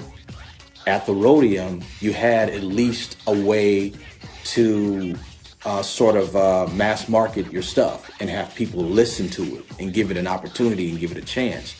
And because Steve believed in and already had a relationship with Dre and Yella, he was more open to allow them to do that. And they were doing mixtapes for him too. Dre was doing them, Yella was doing them. So you could squeeze in, or they could squeeze in or sneak in some of that NWA stuff. So when people bought the mixtapes and they heard the songs in there, yo, what's that song? It's dope, I wanna hear that again. So it was a way to really market NWA and market the material that they had that wasn't getting, you know, let's say the radio play or getting the distribution that it needed at that time. Oh, you guys caught me slipping. I was drinking my Monster. Anyways, everybody, welcome back to Roadium Radio, episode 69. And before I introduce my special guest, once again, the Chicano rap documentary GoFundMe. We're almost there. We need a little bit over $2,000. So $5, $1, $10, whatever you guys want to bless us with, so that we can direct this film and direct this documentary. Hopefully, we start filming by the end of July. And it'll be out by this time next year. It takes a while to edit. And once again, the High C album I re-released. Actually, one of the guys, this was released through Disney. And one of the guys that I'm interviewing tonight works for Disney. And the 4 mixtapes that I released at the Swamp Meet in the 80s, 4 I did, 4 Dre did, 4 for $30, each at a value of $10, or you could buy the download straight to your phone at DOCUMIXERY.com. But without any more announcements, I'll give you some later. Let me go ahead and introduce my special guest, and I'm very thankful to have him here. And this man does a lot throughout the year, usually with art shows. So let me go ahead and introduce him. None other than Antonio Pelayo. Muchas gracias for being here. Oh, thank you for having me. Did I pronounce your name right? Yes. Okay, yeah. Thank you. You know, because my first name is Antonio también. Yeah. Pero sometimes I butcher last name, so please forgive me if I did. It's all good. So, how was your drive coming over here? It was good. No traffic at all. And happy Father's Day. Thank you. Likewise. Yes, thank you very much. Now, I asked my last guest, growing up, what was one of your happiest or fondest Father's Day memories, if you have one? To be honest with you, I don't. I grew up as a Jehovah's Witness, so growing up under that religion, we don't celebrate anything. Okay. So I really don't have any Father's Day. Well, let's just say not even a Father's Day memory, just a moment that you might have spent with your father that you still remember to this day. Like that was a special day type of deal, you know. Like I was sharing with this gentleman, LA Baseballhead, that my dad used to take us to the luchas out here at Sports Arena. Yeah. Sometimes we used to drive us in the station wagon, like camioneta, to TJ, and he'd take us to go see, wrestling or whatever. Any memories like that? Well, I grew up in Mexico. Not sure if you want me to take it from why we went to Mexico. Not yet. Not yet? Not okay. yet, brother. Just a memory. Okay. Well, maybe this one time when we would do a lot of stuff in El Rancho over there in Mexico, and we would take the horses and take like a long ride to the next rancho. And this one time we took a trip, and on our way back we swung by a church. And while there, I wasn't supposed to go into the church, but I went and I had my sketch pad with me, and I just started sketching out the paintings that I saw on the walls. Oh, really? Yeah. Okay. And about how old were you right there? I was probably maybe like 9 or 10. Wow. Yeah. Wow. Okay. Now, you know what? During this whole pandemic thing, and I know you haven't been able to go back to work, to the building where you work at. Yeah. Okay. What is one thing that you miss doing that you haven't been able to do? Oh, man, everything. I went out to a bar actually for the first time 2 nights ago. And the bar's owned by my son's friend. And I was looking for a bar to go to, but they all close at 9 p.m. And my son told me about this bar, and it closed at 2. And as I walk in there, I'm like, man, this is like very new to me. It felt like very new to me. Right. So that's one of them. And obviously, going to art shows, I really, really miss. To the art openings, going out to museums, and producing the shows as well. Even though I am relieved from the stress that it takes from that. So, but I do miss it. Okay. Now, you a Netflix guy, Amazon Prime guy? Do you watch a lot of movies? I do. Yeah. Like, what's one of the latest? Or maybe it doesn't have to be one of the latest. What is one of the last things that you saw, as far as either TV, a documentary or whatever? What does Antonio like to watch? Man, I like to watch everything. You name it. From documentaries, we've been watching a lot of Black Lives Matters documentaries lately. We saw 13, the one that goes into the prison system. LA 92, the Rodney King. So that's been lately, and we just watched like the whole Marvel series. We're huge fans of Marvel movies. Really? Yeah. Awesome. I see your little. Do you watch a lot of Disney since you work for Disney? Yeah, I do. Yeah. Really? Yeah. You got a favorite Disney cartoon? I would say Snow White. Okay. Snow White is my favorite. I actually re-saw it recently, and it just, to me, it's amazing because that movie set the tone for all animation. They invented all the special effects. They were the first ones to turn cartoons without music and sound into a full-length feature. Wow. And then you still watch it now, and it's still a great movie. The story and the technical aspect of it's just amazing to me. So I would say Snow White. Wow. I saw the new Beauty and the Beast, the one that they remade. I haven't seen it. I really enjoyed that one. And I'm not really a big time Disney cartoon type of guy. Of course, my kids growing up, they watched it, you know. But that was one of my favorites. I also liked, it was, Disney did it, Joseph, I think it was something Prince of Dreams or something like that. But it was a biblical movie of the character Joseph. And it was a really, really good movie. I actually have the poster inside my house. I'll show you. Okay. But that was one of my favorite cartoons. And of course, I like a bunch of other Disney stuff. But my dad is the one who introduced me to a lot of the Disney stuff, or a lot of black and white movies growing up as a kid. It's like, it being Father's Day, you know, of course, my father lived about 3 blocks away from me, and sometimes I forget that he's passed on. A veces despierto and I think to myself, I'm going to go ahead and call him up, see if he wants to go have breakfast. And I forget he's no longer here. But my dad is pretty much the person, whether he knew it or not, that shaped and molded me who I am today, to be involved in music and to be involved in, if you will, theater, now that I've directed my first feature documentary. Yeah. So, yeah, he introduced me to all the black and white stuff, you know.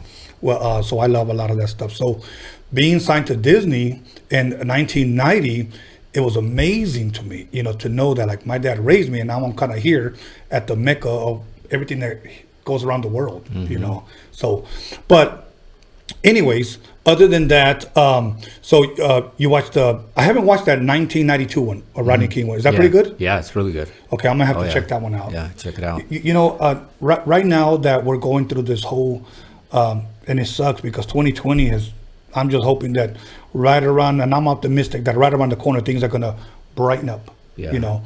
But what is your take, if any, on this whole Black Lives Matter?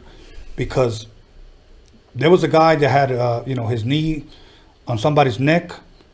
He couldn't breathe, and, you know, he died. You know, and then it just started. Yeah. You know, and I saw you post a couple of things on Instagram. You know, do you have any personal thoughts on anything you want to share on that? Yeah, like I told you earlier, I grew up as a Jehovah's Witness, and as a witness, you're in this box, and they don't allow you to get involved in politics. The witnesses, they don't vote. So I grew up with that belief system, kind of, even though I got thrown out of the religion back when I was 22, 23, but I still maintained that, and I was never, you know what, I'm just gonna be neutral. Right. But recently, and that the, you know, George Floyd's death kind of woke me up even more, and it did affect me when I saw that. So I started being more vocal. Yeah. And I started getting involved, and we actually went to a lot of protests, me and my son. It's just, you know, these people have endured a lot of injustices, and at the same time, they affect us, all the Latinos. We're on the same boat. Yeah. I don't think that we've suffered as much as they have, but we're still on the same boat, and it affects us. Mm-hmm. So I support Black Lives Matters. You know. Yeah. Okay. Well, I'm glad you shared that, because a lot of people, a lot of times, sad to say, you have a bunch of ignorant people that are just out there. And this is not to put anyone down, but from what I've seen, some people just wanted to go loot. Yeah. You know, and to me, again, people have different opinions about that. Some people thought that was a part of it. Some people don't think that's a part of it. Mm-hmm. You know, if you're going to protest, you can protest. Yeah. I don't have a problem with that. I'll be out there protesting. Yeah. But I'm not going to go out and damage somebody's building. Yeah. Where maybe somebody's mother or father can't go to work the next day. Yeah, exactly. So, anyways, we'll leave it at that. But now, any good documentaries you've seen lately? Other than the 1992. You know which one I've seen? The Epstein documentary. Oh, my God. Oh my God! Yes, I know. Yeah. If you guys got time, you guys want to waste, what is it, about almost 5 hours? Huh? About 5 hours. Yeah. Damn. It's just crazy. I know. Shit that goes on in this world. Yeah. You know what? And it's just coming out more and more and more and more, even now, with this whole Pizzagate thing with Hillary Clinton. Yeah. Yeah. So whatever. I honestly, I hope it all comes out. Yeah. You know, that there's so much fucking corruption. It needs to fucking come out. We need to clean it out. It's true. Yeah. It's true. Whoever it is, come out. It's just too many powerful people with money that Yeah. have gone away with it for years. Yeah. You know, for years. And they're just doing, you know, thinking they could just do whatever the hell they want to, whoever they want. Yeah, exactly. You know. But now, I know if I'm correct, you were born in Glendale. Mhm. You were originally from Glendale. Yep. And then at the age of 9, you went to Mexico, or your parents sent you to Mexico. Am I correct? My dad. Okay. Yeah. Okay. Now, Glendale, you were there till you were 9 then. No. Born in Glendale. We moved to Highland Park, and we were in Highland Park up until I was 4 years old.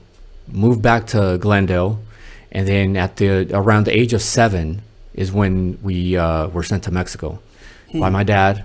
And for the reason of my mom started studying with the Jehovah's Witnesses, my dad didn't agree with it, and he told my mom, "You need to stop studying, or I'm going to send you to Mexico to our ranch, where it's about maybe 300 people there, and they're all Catholic." So his idea was, I'm going to send them to El Rancho, and hopefully with the pressure of the family, you know, they'll come back to being Catholic. So that was his idea. Okay. And instead of that, my mom just became a stronger Jehovah's Witness. Okay. And at the age of like 13, 14, I was running congregations over there. Really? Yeah. Wow. Wow. So, what part of Mexico did you go? Jalisco. Okay, Yeah, Jalisco. they're from a small town called El Palmar. It's like 3 hours outside of Guadalajara. Okay. Yeah. And being raised out here and then ending up in Mexico, did you speak the language yet? Spanish? Very little. Very little. Yeah, very little. What was it like? Taco, cubo, orale? Yeah, like all that. All good. So Yeah. now you get there, and how was it for you? What was going through your mind? Like, you got to be fucking kidding me. Well, one day my mom just woke us up and she's like, "Pack your shit. We're leaving to Mexico." So I'm thinking, oh, we're gonna go on vacation, and no, it's like we're going out there to live, and I'm like, man. So I'm losing all my friends here, and we lived in a decent place. So we're going to a rancho where like the conditions are not ideal. Right. Like electricity goes out often. We didn't have agua potable, so we had to acarreábamos agua from the neighbors or from far away, like once a week. So that was a pain in the ass. Transportation was difficult. Now the rancho is like very modern. Everybody has cell phones and everything. Right. We only had one channel on TV, black and white. That's all we had. So it was hard. And then the schools that we went to, they were like, they were not top notch. Wow. Yeah. So it was hard. It was hard. Yeah. Any luck with the girls over there? I got a couple stories. you can share one if you like. But. Well, it's a funny one. As a Jehovah's Witness, I was not allowed to have any friends. I'm only allowed to hang out with Jehovah's Witnesses. So in El Rancho, there were no Jehovah's Witnesses. But one day I escaped and I hung out with three girls. Like we lived right next to our house. There was a little mountain, a little hill, and then we went up there. They used to call it La Loma, and that was like the mall for us back then. Okay. We would go out and hang out with friends. And then one day I escaped myself and I hung out with 3 chicks, and we were supposed to do homework. And then all of a sudden I see my dog like approaching us, and then behind my dog I see my mom and my sister. And then she saw us and she's like, "Oh, you're in trouble." I'm like, "Ah, shit." So that little gathering ended real quick, and then I got grilled by the Jehovah's Witness elders like a week after that. So I got in trouble. Wow. Yeah. Wow. I don't know if I could have been a Jehovah's Witness. I was like a pinche diablo. Oh, it's really hard. Really? Yeah. Oh, yeah. You're in this box. If you don't follow the rules, you're out. I'm out. Yeah. I was out. All good, brother. Listen. Yeah. So now, what I want to talk about is your talent, your skills. I had read somewhere that I don't recall the age, but you had walked into a church and you just began to, if I'm correct, draw on the wall or something like that? I'm not sure exactly how that went, or I think it might have been your press kit that I read. It wasn't drawing on the walls. It was mainly me sneaking into the churches, just to go look at the paintings on the walls. The murals. Yeah. Okay. And at what point did you start to discover that you had this gift too? I've been drawing since I was probably 3 years old. Okay. The very first memory that I have, I went to the market. This is when we lived in Highland Park, and I was probably like 3 years old. We went to a supermarket, and then I saw a magazine with Superman on the cover, and I just grabbed it. And then my mom didn't even notice, so I stole the magazine. So when we got home, my mom was like, "Where'd you get this?" I'm like, "I don't even know." And then I started drawing the cover, and that's like the very first memory that I have of me doing something as far as art. Wow. And then in preschool, that's all we did was drawing, painting, doing all types of arts. And then when I finished preschool, our preschool was right across the street from my house. I remember my teacher came over to my house, and she was talking to my mom, and she's like, "Oh, this kid, when he grows up, he's going to become an artist." And then when I started kindergarten and first grade up until fourth grade, I was like the kid that my teachers would take around the sixth graders and show them my artwork. Apparently I was like, one of the best in art. So awesome. The teachers always had me, draw stuff and show me around. Awesome. I have somewhat of a similar story, but it only went up to elementary school because when as a kid, my dad was a great artist. Having 5 brothers, all of them were great artists, all of them. Painters? More drawing, just drawing. I was more of the guy that I like to draw a mural. Like I see this wall, and I want to put a house right there on the road. I don't know what it was going to be, but they told me, "What do you see?" And I said, "Well, it's Thanksgiving. Why don't I just do a bunch of pilgrims and Indians?" And being a kid, I drew pilgrims and Indians eating together. I put cabins and turkeys, and I did this big old thing that they still hang up in the elementary school to today. Wow. I remember my 6th grade teacher named Miss Gray. She used to take all my art, say, "This is the way you do art. This is the way you do this." And I was a great artist, and I think a lot of times she was lenient because my grades were terrible, but she liked the way I draw, But when I graduated to 6th grade, and then I went to a club at 11 years old, drawing went out the window. I just wanted to DJ, and it was all about women and DJing. And so I don't really know how far I could have went with drawing, but I stopped. Yeah. But, whatever. But anyways, so you continued, and at what point did you discover, or did you say to yourself, "Damn, I'm pretty good at this, man"? I would say, well, during the time when we lived in Mexico, I spent a lot of time alone, so I drew a lot. Okay. But at that time, I did not think, it's going to turn into a career or none of that. I had no clue on that. I just drew. But it was when I turned 19 back here, and I got picked up by Disney, and then I started doing inking and painting for them. And then I went to my first art show. Disney has art shows for employees. So I went, and a couple of my coworkers had their artwork on there, and I was like, "Oh man, this is really cool." You create artwork, you hang it up on the wall, and you have people look at it. Right. So that sparked up something inside me, and then I started thinking, okay, I want to do that. And then I started messing around with realism. I started doing portraits. I first started drawing a lot of eyeballs, and then I would show my coworkers, and then they would give me advice, and then I started doing portraits, and then I started getting hired by coworkers doing their portraits. Okay. Stop right there. I need to ask. You said so much good stuff, but I need to ask. Let's backtrack a little bit. You go to Mexico. How old were you when you went again? So I was 7. 7? I was 7. Now you come back. How old are you when then? I was 16. 16. Okay. You said you got picked up by Disney. How did that happen? So when we came back from Mexico, I had a couple of jobs, but the main one, I was working at a liquor store in Glendale. Okay. Making sandwiches and, working the cash register and a bunch of stuff. And I was there for about 2 years until I was 18. And by the way, my bosses were assholes. That was the worst job I've ever had. But, you know, it paid me cash. So then at 18, I said, dude, I'm done with this. And I'm going to go to school and I'm going to study some type of art. So I was I was in the middle of figuring it out. And then in the middle of that, I went to a temp agency called Apple One. And I told them, I just want some temp jobs. I don't care what it is. So they got me, the first one they got me was at Bank of America, and it lasted for like a couple weeks. Then the next one was at a warehouse. And then the third one, it was at Disney. They called me up. They're like, oh, we got you a gig at Disney. It's 5 days and it's easy stuff. So I'm like, cool. And it was just down the street from my house. Wow. So I used to take my bike down there. And then it was at a department called Art Classics.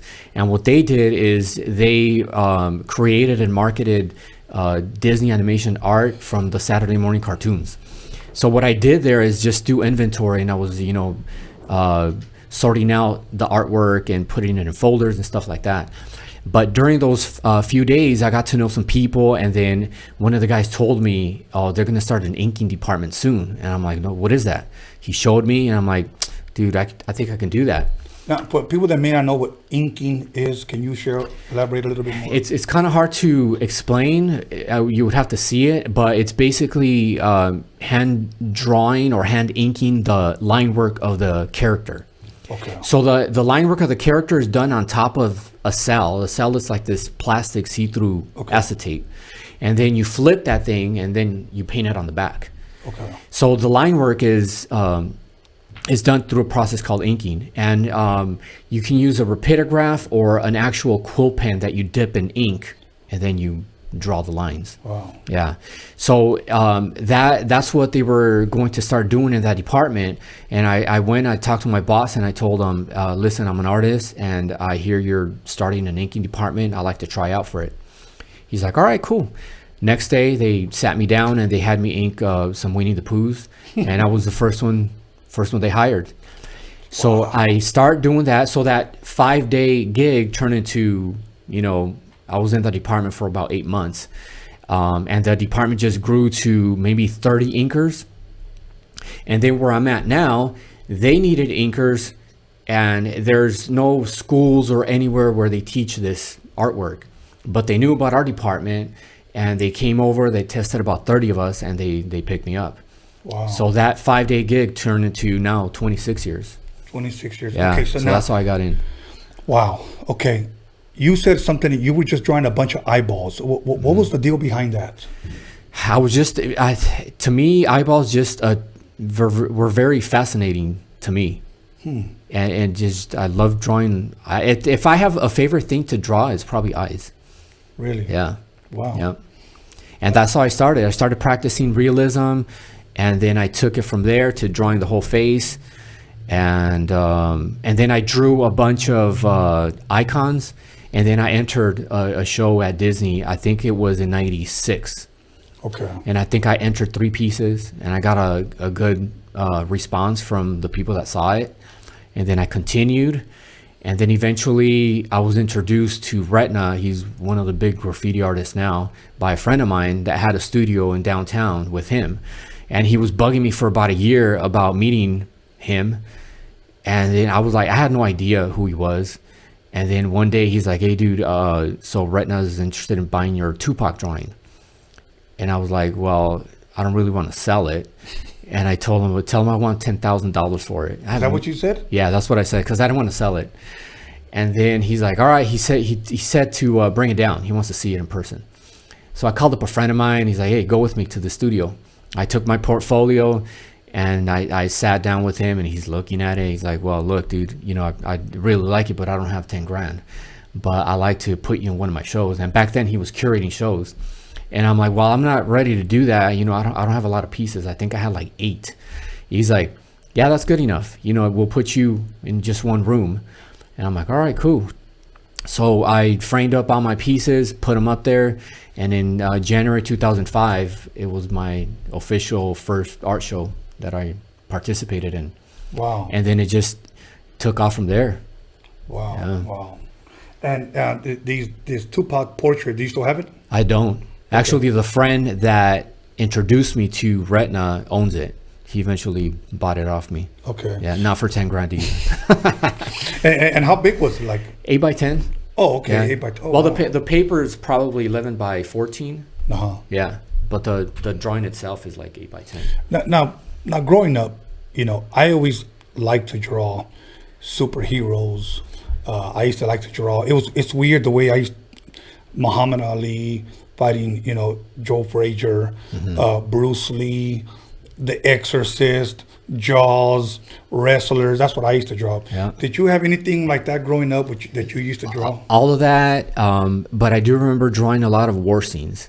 Okay. Soldiers, Indians, cowboys, and just a lot of killing. And why do you think that was? Honestly, I don't know. It's just war scenes fascinated me. Okay. Yeah, I don't know why. Okay. So you like a lot of war movies? I do. Saving Private Ryan? Saving Private Ryan. We just saw it the other day with my son. That's a dope movie. Yeah. Oh, yeah. It's one of my favorite. Movie. Yeah. What's another good war movie there? I like Apocalypse Now, one of the classic ones. Okay, Apocalypse Now. I'm going to tell you, it's not so much war movie, but it is military. Heartbreak Ridge with Clint Eastwood. I haven't seen that one. You got to see it. Yeah. You got it. Clint Eastwood is, to me, that's my favorite actor growing up. Oh, yeah. I do this shit. That guy's like on my bucket list. I have to meet him, and then Sylvester Stallone next. Oh, right. You know, but yeah, you know, it's funny because when I was signed to Disney, I met the Fonz, Henry Winkler there. Yeah. You know, it was funny because I'm walking out and he's walking in, and I looked at him, I was like, the hell? And I said, hey, you're that guy, the Fonz, Henry Winkler. I used to idolize him. I used to have a jacket like him. I thought it was him. He was like, well, as a kid, he was like the epitome of cool. Yeah. Oh, yeah. You know, yeah. Nobody else had this better than him. Yeah. You know, yeah. Damn, that was dope. Remember, he used to hit the jukebox, bam. Yeah, yeah. That shit was dope. That shit was cool. Yeah. All right, so we're going to go ahead and hit pause right there. We're going to come back in about 10 minutes, and we're going to continue this conversation because there's a lot more that I need to ask you. Oh, yeah. All right, my brother. So, all right, everybody, you know what? I'm not going to waste your damn time, but I need you to go to the GoFundMe and bless us with something. I don't care if it's $1.99 or a nickel, but bless us with something. And we'll bless you back with a Chicano rap documentary that hopefully it'll be out by this time next year. So once again, call somebody, text somebody, slap the shit out of somebody, let them know that Antonio Pelayo's in the motherfucking building, and we'll be back with him. Stay tuned.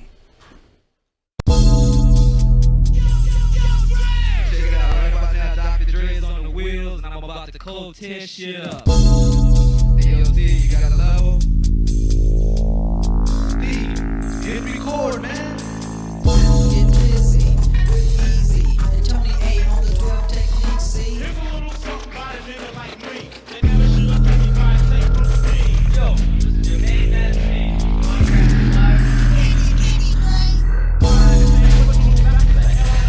you don't like Tony A or I'm rocking shit at the Rhodium.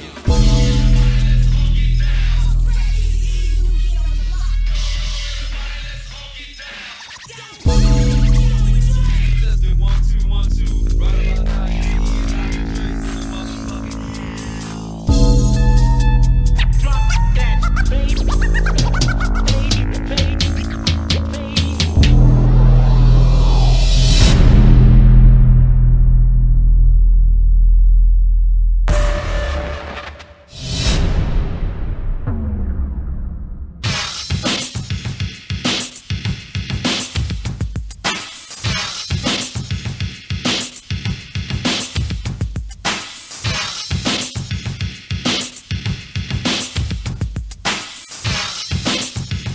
Call somebody, text somebody, slap the shit out of somebody. Let them know that Rhodium Radio is live up in this biatch. This is your deal on Rhodium Radio. The panties are popping, and it's non-stopping. Tony A the Wizard.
Rhodium Radio.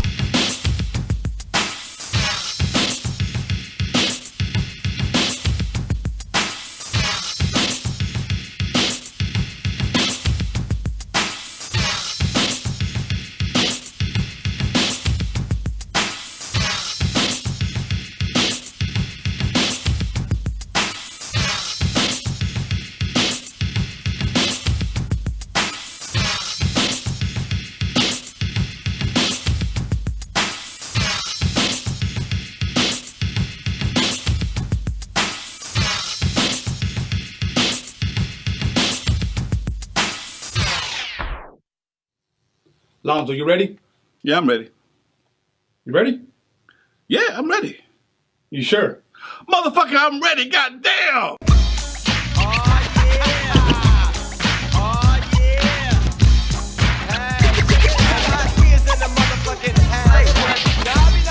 Like it ain't shit, cause I'm a player motherfucker named DJ Quick.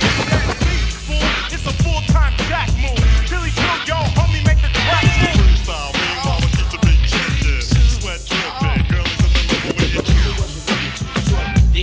Walked in the house, got shot. 1, 2, 3. Motherfucker, don't down. This shit. This is it, y'all. Daddy. Kick your ass. Cut. We're good? And we heard about this young kid from the Harbor area named Tony A. And he was a DJ, you know what I'm saying? He was going in with the big stars, you know what I'm saying? And he was like one of us going in and infiltrating inside of all these MCs, you know what I'm saying? A Rhodium mixtape is just mixed of different types of music, no matter what genre it is. And like I said, it's like making your own musical movie.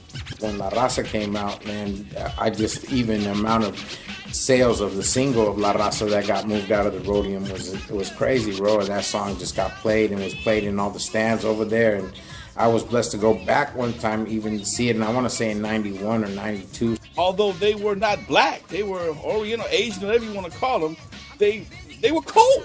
And they embraced everybody, blacks, Latinos, whoever came to the swap meet to want to buy music, they were record people.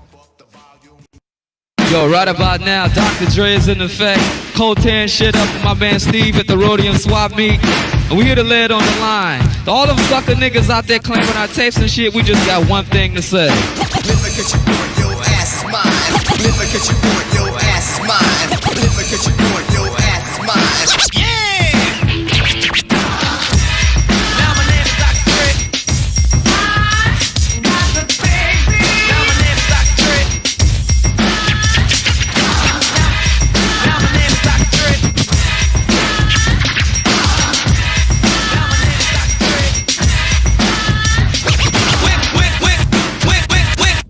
Went to a party in West LA. Wanna learn a new dance, that's what you say. Well, here's a new dance that can't be matched. So just step to the floor and do the cabin. Here it come, here it come, here it kitty come, come. Here it come, here it come, here it kitty come, come. These right here are the ultimate breaks and beats. These were introduced to the West Coast by Steve Yano. They came from the East Coast to the West Coast, and they were sold only at the Roadium. You can still see the Roadium sticker there. And these are called, once again, the ultimate breaks and beats. If you're a DJ or a producer, you better know what these are. If not, don't call yourself a DJ or a producer. Me and High C right here, we know about these.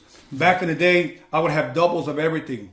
Here's a quick story. When Ice Cube left NWA, he came over to my pad, and I was playing some beats for him. Before he left to New York to do his album, America's Most Wanted, he actually asked me if he can borrow a set of my ultimate breaks and beats. I let him borrow it, never saw the dude again, man. I guess that's what he meant by Jacket for Beats. But you know what? Much love to Ice Cube. He helped put not only Compton, South Central, but West Coast on the map. So much love to him. But once again, these are the records that Steve introduced to the West Coast. You don't believe me? Ask Dr. Dre. Welcome back, everybody, to Rhodium Radio episode 69, and I'm not going to waste any more time, and we're going to go ahead and jump right back into it. So, Antonio, wanted to ask you a question because, again, I stopped drawing when I was like in 6th grade. Okay, and it's not like, I know anything about drawing. I think the last thing I drew was, remember the logo for the Stray Cats? Remember that cat with his tongue sticking out? He had a Oh, pompadour? yeah. Yeah, that was like the last thing I drew. You still have it? Nah, hell no. I was like, Oh, man. But now you look at artists like the Picassos of the world, okay? Do you ever look at their artwork and like, I don't see what everybody sees, or do you see beyond that? Yeah, there's a bunch of artists that I look at, and yeah, I don't understand what they're trying to do. And there's also artists that I do understand. Okay. So there's both, Okay. Art is very subjective, and as an artist as well, I don't expect everyone to like my stuff. I've gotten, at shows, I've gotten criticized right in my face. They tell me, "Oh, your this piece makes no sense. It sucks," and that's the thing as an artist that you have to accept. If you want to be a fine artist, you're going to get that criticism. Some people are going to like it, some are not. So you have to take that. Yeah, but there's the way to give constructive criticism, and then there's other people that just want to be rude. Yeah, you got that too. Oh yeah. I mean, believe me, because I put up with a bunch of rude people. People have I've asked people like this. Seriously, you ever get a chance to check out the podcast? Yeah, I think your podcast is shit. And that's what they told me. And I was like, oh, okay, cool. I don't say nothing else. They're expecting me to continue. Yeah. Nah, I'm just playing, bro. I watch it. It's cool, whatever. I said, what podcast do you have? Well, I don't have one. Exactly. So, trust me. Been there, done that. Yes. Oh, yeah. Yes. So now, Frida, Diego, are you a big fan of their work? I'm more of a fan of Frida. Okay. Yeah, big time. Okay. She was a big influence growing up, and I used to admire her work, and also the person that she was. She was very involved in politics. Okay. Very outspoken, very brave. So I admire both sides, and she's one of the few artists that's able to paint pain on a canvas. Like, you look at her work, you feel the pain that she was going through. Oh, wow. So, she was considered a surrealist, one of the first surrealists, along with Dali and all the surrealists during that time. Yeah. Okay, and Diego's work, what is it about his that maybe you just weren't so fond of it as the way you are towards Frida's? To me, Frida was more of a fine artist / gallery type of artist, and Diego was a muralist. Okay. And his work revolved more, it was more political. Frida's work was more about, it was very, very personal. She would paint her feelings and what she was feeling and going through on a canvas. Diego would paint, revolutionary stuff and stuff that was going on in the world or in Mexico. Okay. You being an artist, and living in Mexico at one point, did you ever get to actually see some of her actual work? I didn't. Okay. Until I got older. But during the time when I lived in Mexico, from when I was 7 to 16, the only artwork that I saw in person was when I would sneak into the church and to look at the paintings, and they were all religious paintings, by unknown artists. Okay. Yeah. And do you have any favorite artists out there that you like their work, as far as like, maybe for an example, one of my favorite artists, and everybody just thinks of him as a tattoo guy, is Mr. Cartoon. One of the first times that I actually saw him draw, we were teenagers, and he was at the swap meet, at the Roadium swap meet, as a matter of fact.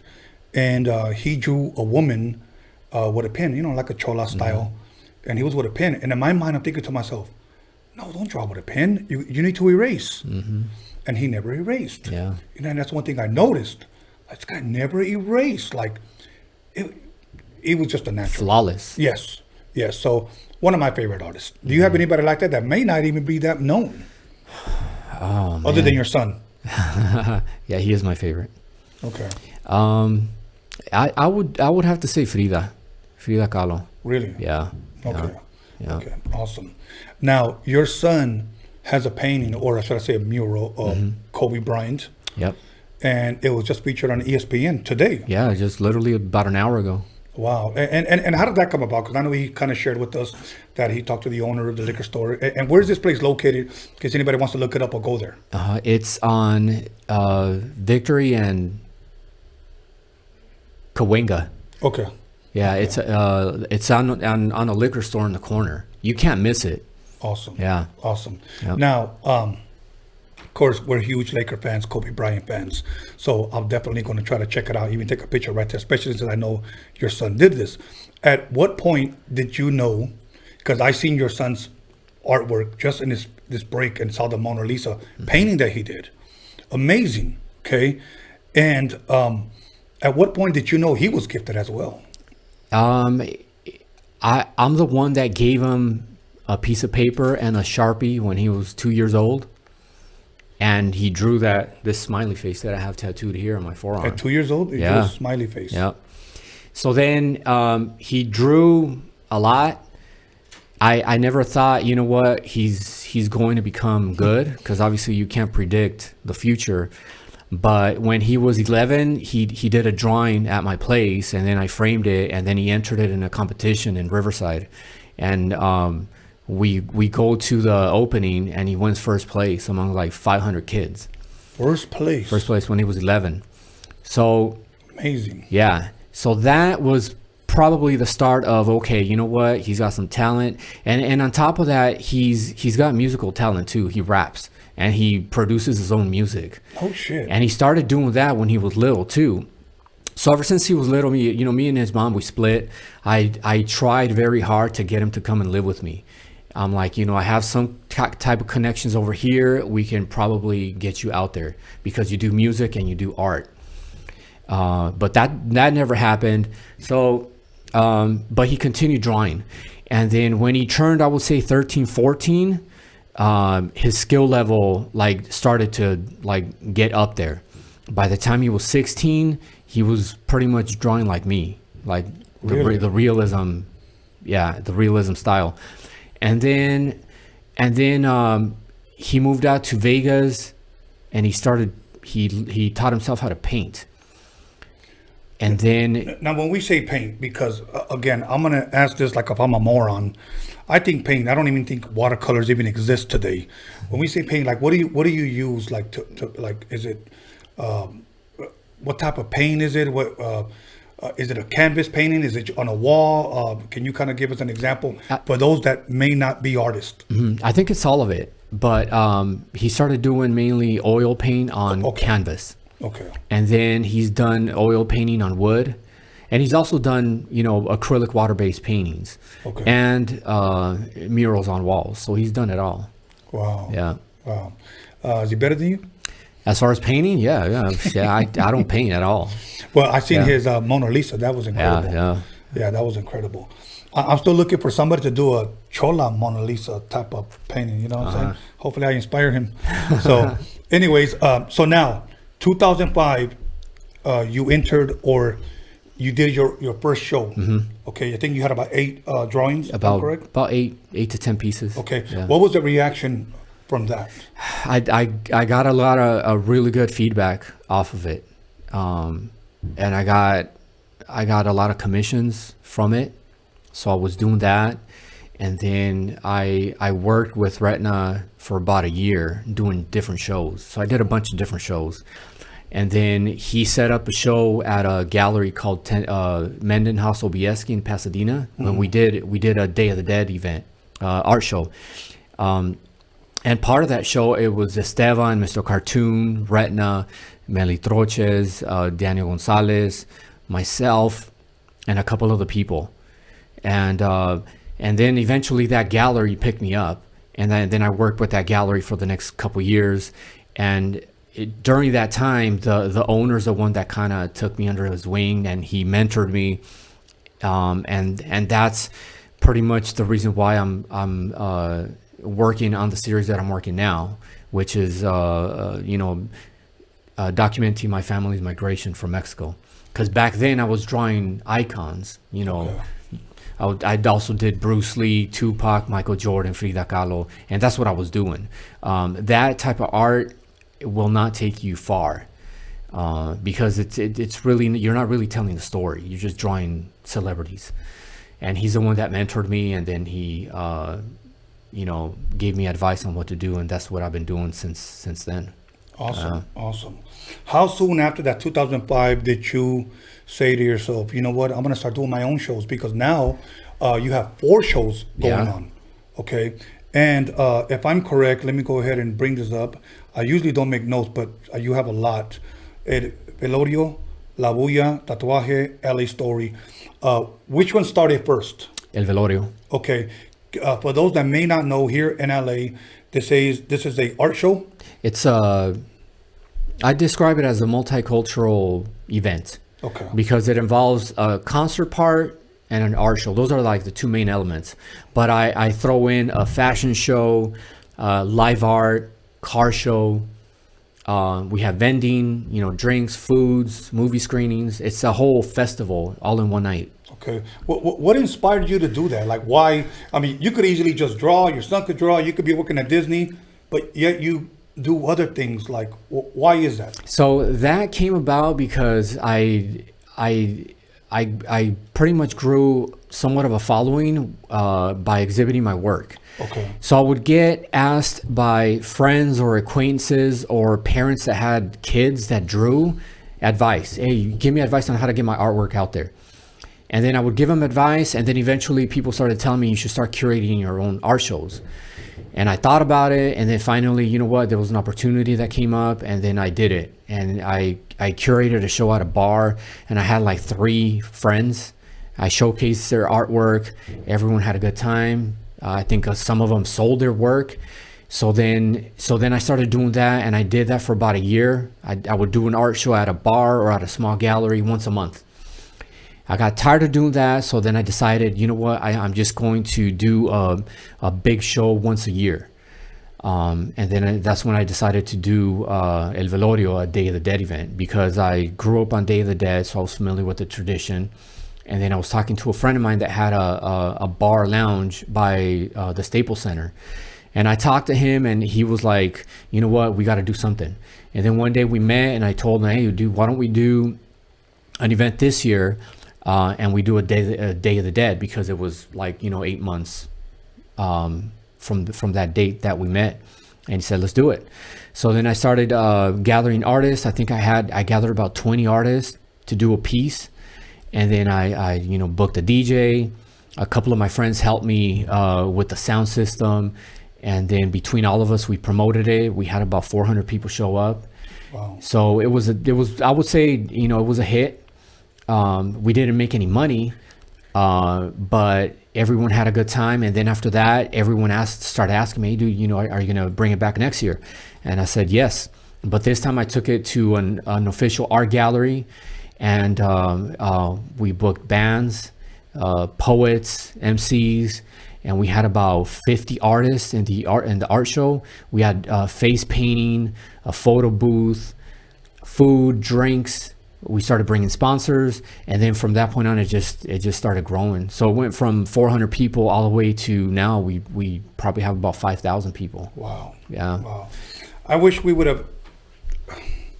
I mean, it's wishful thinking. I wish this pandemic thing would have never happened, because I know you would have had some of these events, and we would have went there and filmed, because I do want to cover a lot of that Chicano culture and the Chicano rap documentary, as well. So from there, that you've been doing that for 10 years now. 10 years. 10 years, okay. And then La Bulla? La Bulla started 5 years after I started Velorio. So I started Velorio in 2010, and then La Bulla in 2015. And I was actually going to do La Bulla before Velorio. And I already had the gallery booked. And I was going to have 20 artists. And then the whole idea was to convert the gallery into a ring. 10 artists were going to be the technicals, and then the other 10 were the rudos. And their artwork had to do with that theme, and they were going to have a battle. The gallery closed down right after, so that got shut down.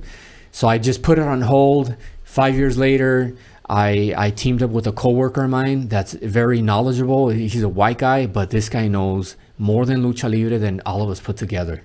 Awesome. He actually wrote a book called Lucha Mando Gogo, and he featured my artwork in the book. This guy's like the Lucha Libre historian. No shit. Yeah.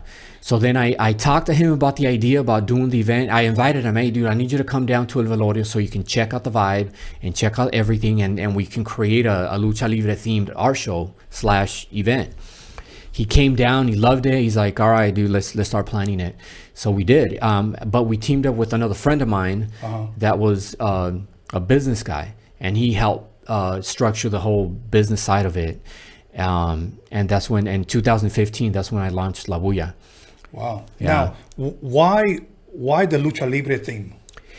I grew up with Lucha Libre. Of course. Yeah. Mexico, that's all we basically saw. It was either soccer games or Lucha Libre movies with Mil Máscaras, El Santo, Blue Demon.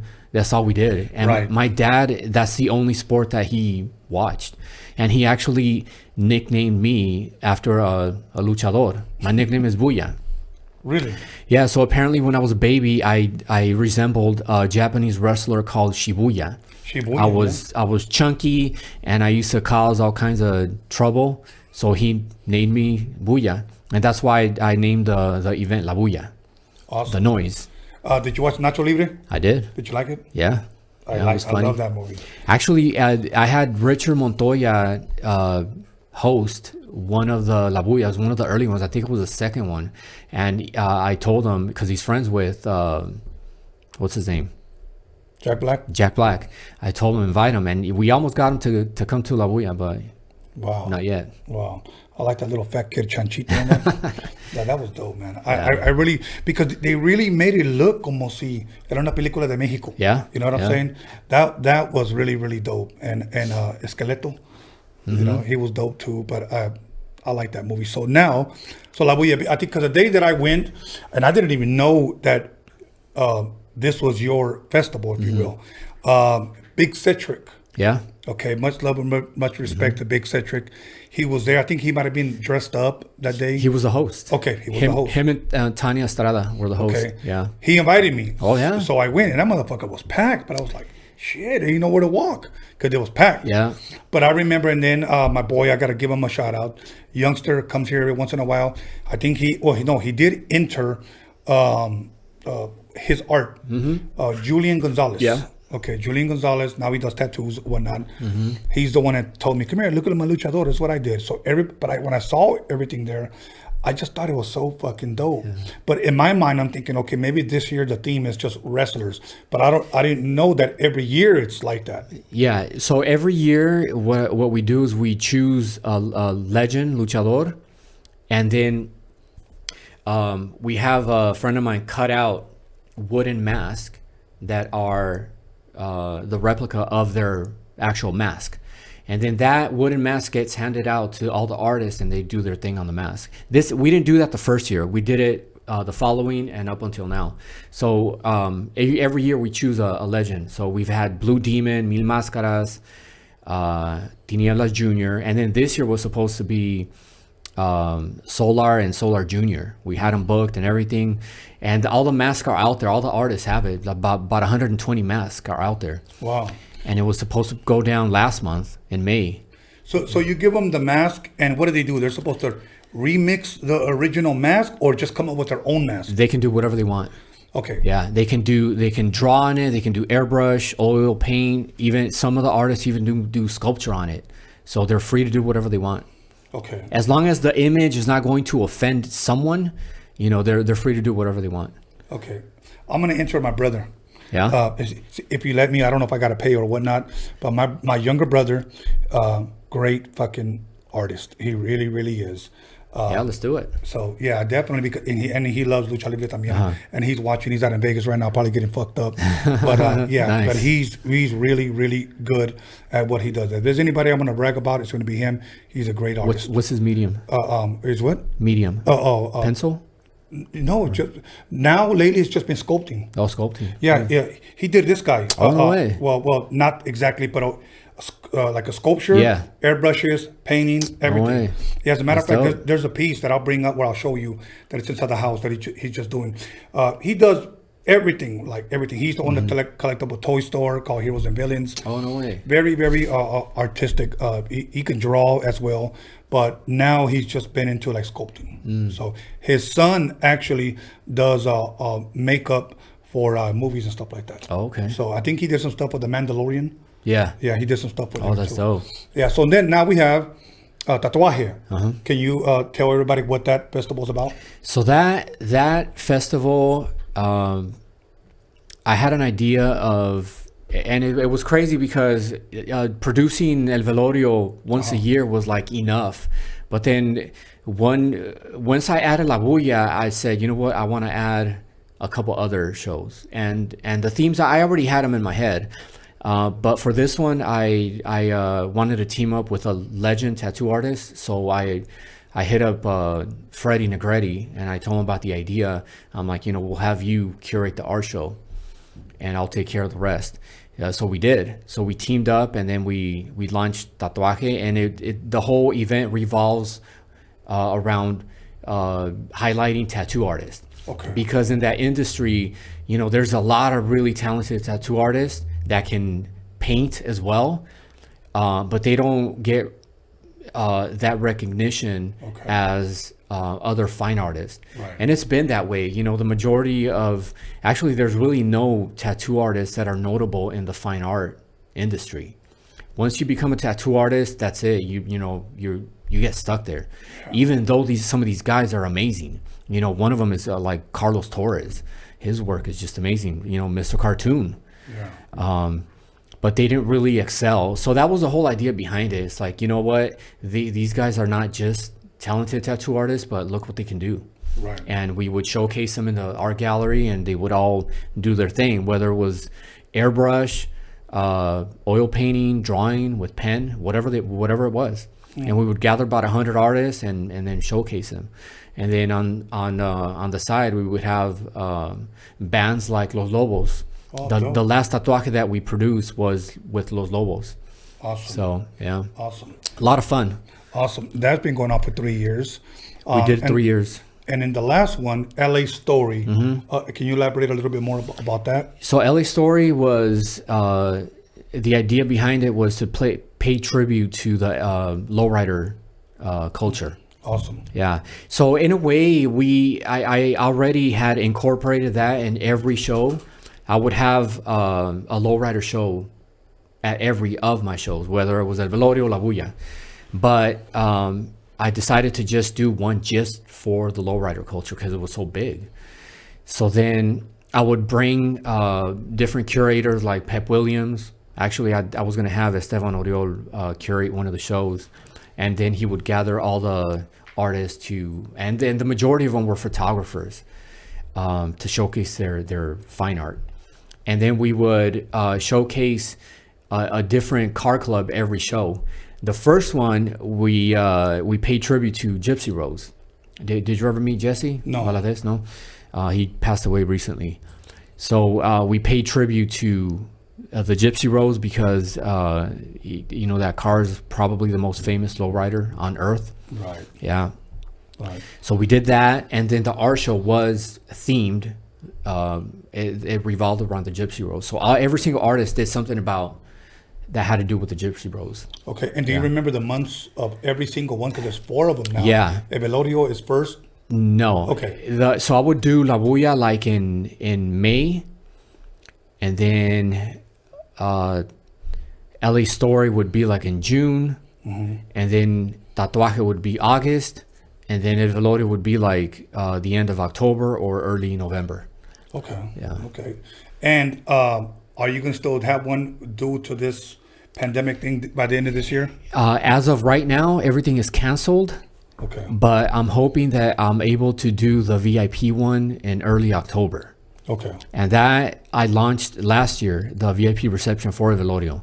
And I did it at a mausoleum in Altadena. Okay. And it was probably the best show that I've ever done. Really? Yeah. Wow. Yeah. Are we invited? Of course. Yeah. If it goes down, it's going to be the first Saturday of October.